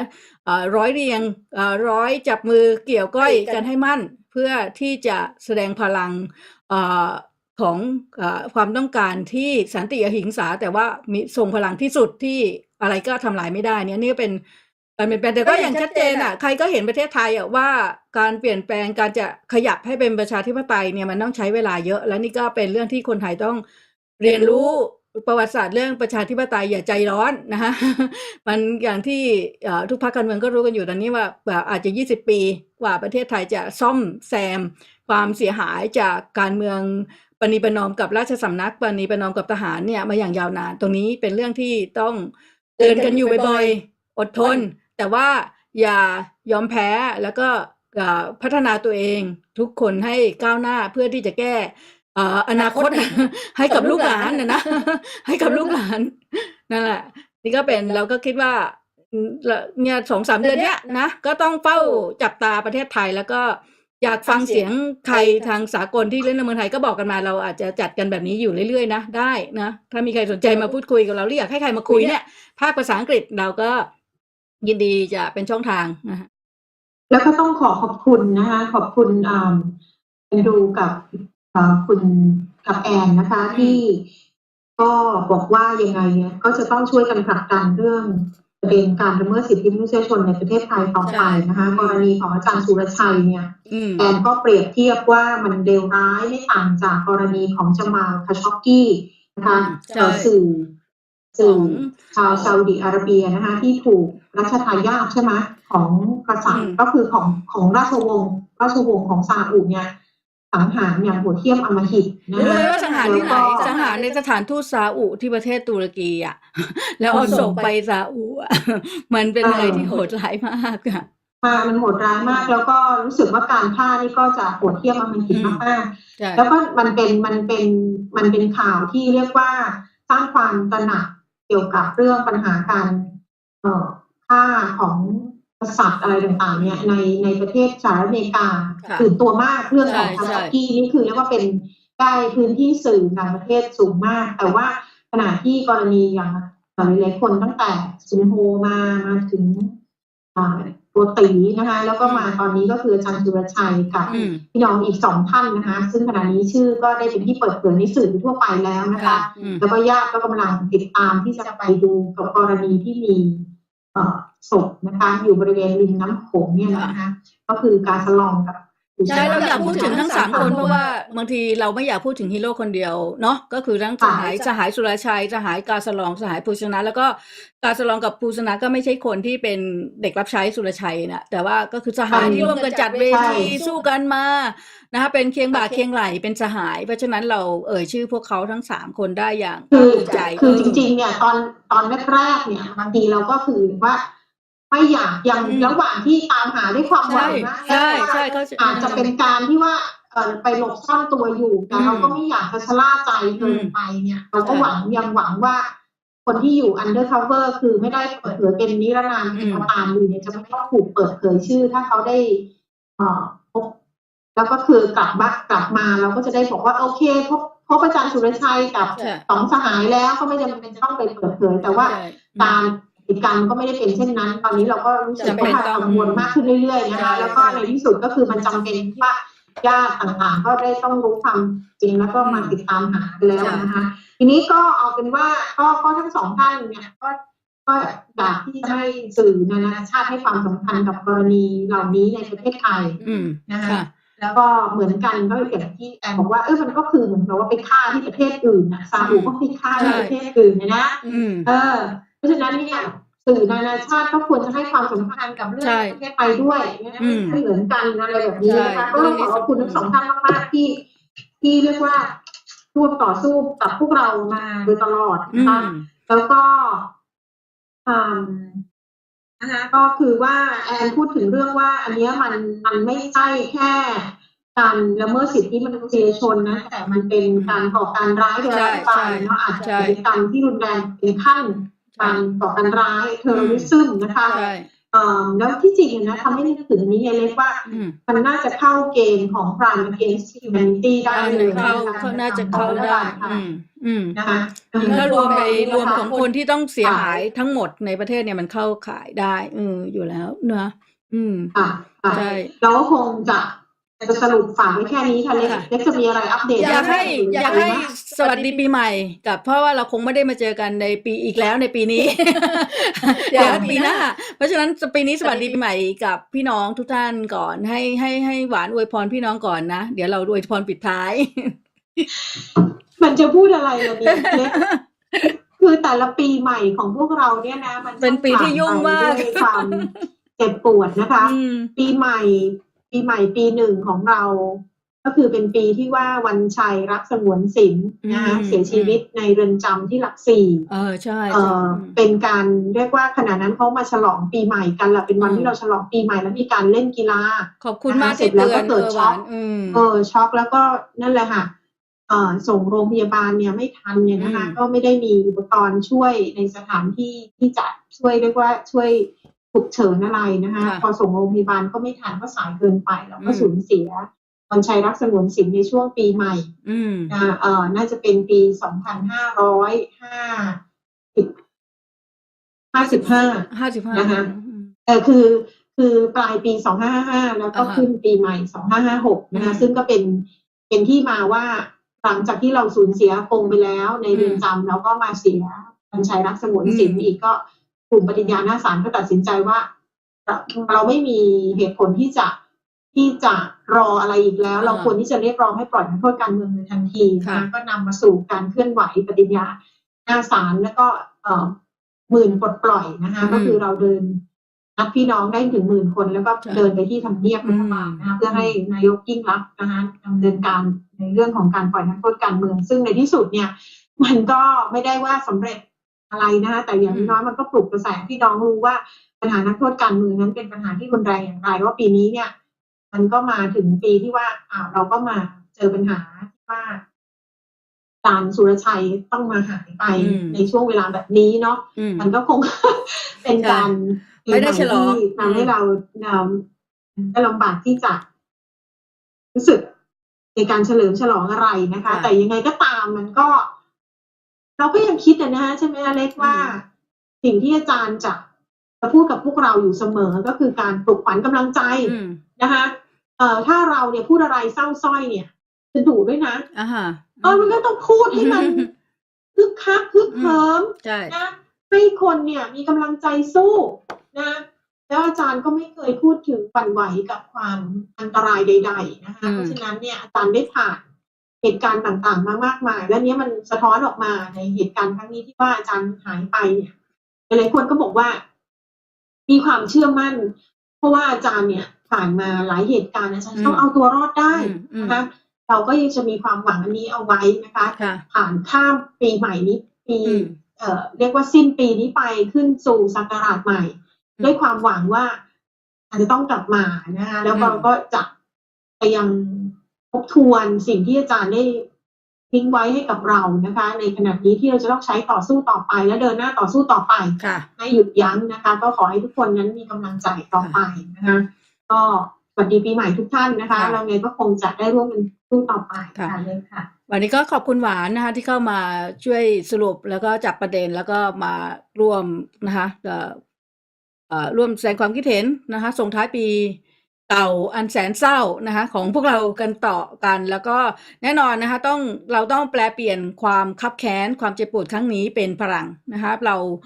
เจ็บปวดกันมานานมากร่วม20 ปีต่อเนื่องนะคะแทบจะไม่ได้พักเลยตั้งแต่2458นะคะ2548นะคะเรานี่ก็แล้วเอาแค่ประวัติศาสตร์ใกล้ๆเนี่ยก็ตั้งแต่2548 2549เนี่ยนะคะรัฐประหารเนี่ยมันแทบจะไม่ได้พักกันเลยนะคะมันเป็นการต่อสู้ที่ยากลำบากแล้วมันก็ยิ่งสะท้อนว่าประชาธิปไตยของประชาชนเพื่อประชาชนแล้วก็โดยประชาชนนั้นมีความหมายมากมายขนาดไหนเพราะว่าราคาของการต่อสู้ความเสียหายและระยะเวลาของความต่อเนื่องของการต่อสู้ของเราครั้งนี้เนี่ยมันยาวนานมากเกินกว่าที่จะประนีประนอมได้ต่อไปเพราะฉะนั้นก็หวังว่าในความยากลำบากปีหน้าเนี่ยนะคะนะก็ให้แปลเปลี่ยนความคับแค้นเป็นพลังแปลเปลี่ยนความรู้นะคะเป็นความยึดมั่นเชื่อมั่นในตัวเองแล้วก็สร้างการเปลี่ยนแปลงด้วยตัวของประชาชนนะคะอย่าหวังน้ำบ่อหน้าอย่าหวังใครมาพูดแทนเรานะคะมันมีคำขวัญ ประจำความขวัญที่ไม่มีอะไรลบล้างได้เลยก็คือว่าถ้าอยากได้อะไรก็ที่มันเป็นสิ่งที่เราอยากได้จริงๆก็ต้องต่อสู้ให้ได้มาเพราะว่าถ้าเรารอการพระราชทานรอคนอื่นมาทำให้เราไม่เคยได้เต็มเม็ดเต็มหน่วยนะได้ 1% ก็ถือว่าดีแล้วอะไรอย่างนี้แต่ว่าถ้าเราอยากได้มากกว่านั้นอยากได้การตอบแทนความเสียหายที่คุ้มค่าให้คุ้มค่ากับสิ่งที่เสียหายไปเราต้องสู้ให้ได้มาด้วยตัวเราเองแล้วสู้อย่างชาญฉลาดสู้นะด้วยการยึดเชื่อมั่นในพลังของตัวเราเองแล้วก็ของเพื่อนด้วยไม่มีใครสู้เปลี่ยนแปลงประเทศไทยได้ตามลำพังแล้วนะคะตอนนี้ต้องรวมกันมีทูกันทั้งประเทศนะคะก็สวัสดีปีใหม่นะคะแล้วก็สนุกสนานแต่ว่าอย่าขาดสตินะคะแล้วก็ให้ทุกคนเดินทางปลอดภัยด้วยเพราะว่าการเดินทางของประเทศไทยสัดส่วนอุบัติเหตุในประเทศไทยมันสูงมากๆนะคะนี่ก็เป็นสิ่งหนึ่งที่ควรจะป้องกันได้นะถ้าประเทศมีการบริหารจัดการที่ดีนะคะเป็นอะไรที่ป้องกันได้ค่ะชัยชนะต้องเป็นของประชาชนค่ะเราต้องชนะตลอดนะคะต้องเอาตรงนี้เป็นขวัญกำลังใจให้เราตลอดแล้วก็วันนี้ขอบคุณแอนดรูขอบคุณแอนแล้วก็ขอบคุณหวานมากๆค่ะที่มาร่วมการส่งท้ายปีใหม่ในรายการพูดคุยที่มีสาระแล้วก็เต็มไปด้วยแง่มุมมองของพวกเราให้พวกเราได้ร่วมกันคิดต่อไปค่ะสวัสดีทุกคนค่ะสวัสดีปีใหม่ค่ะ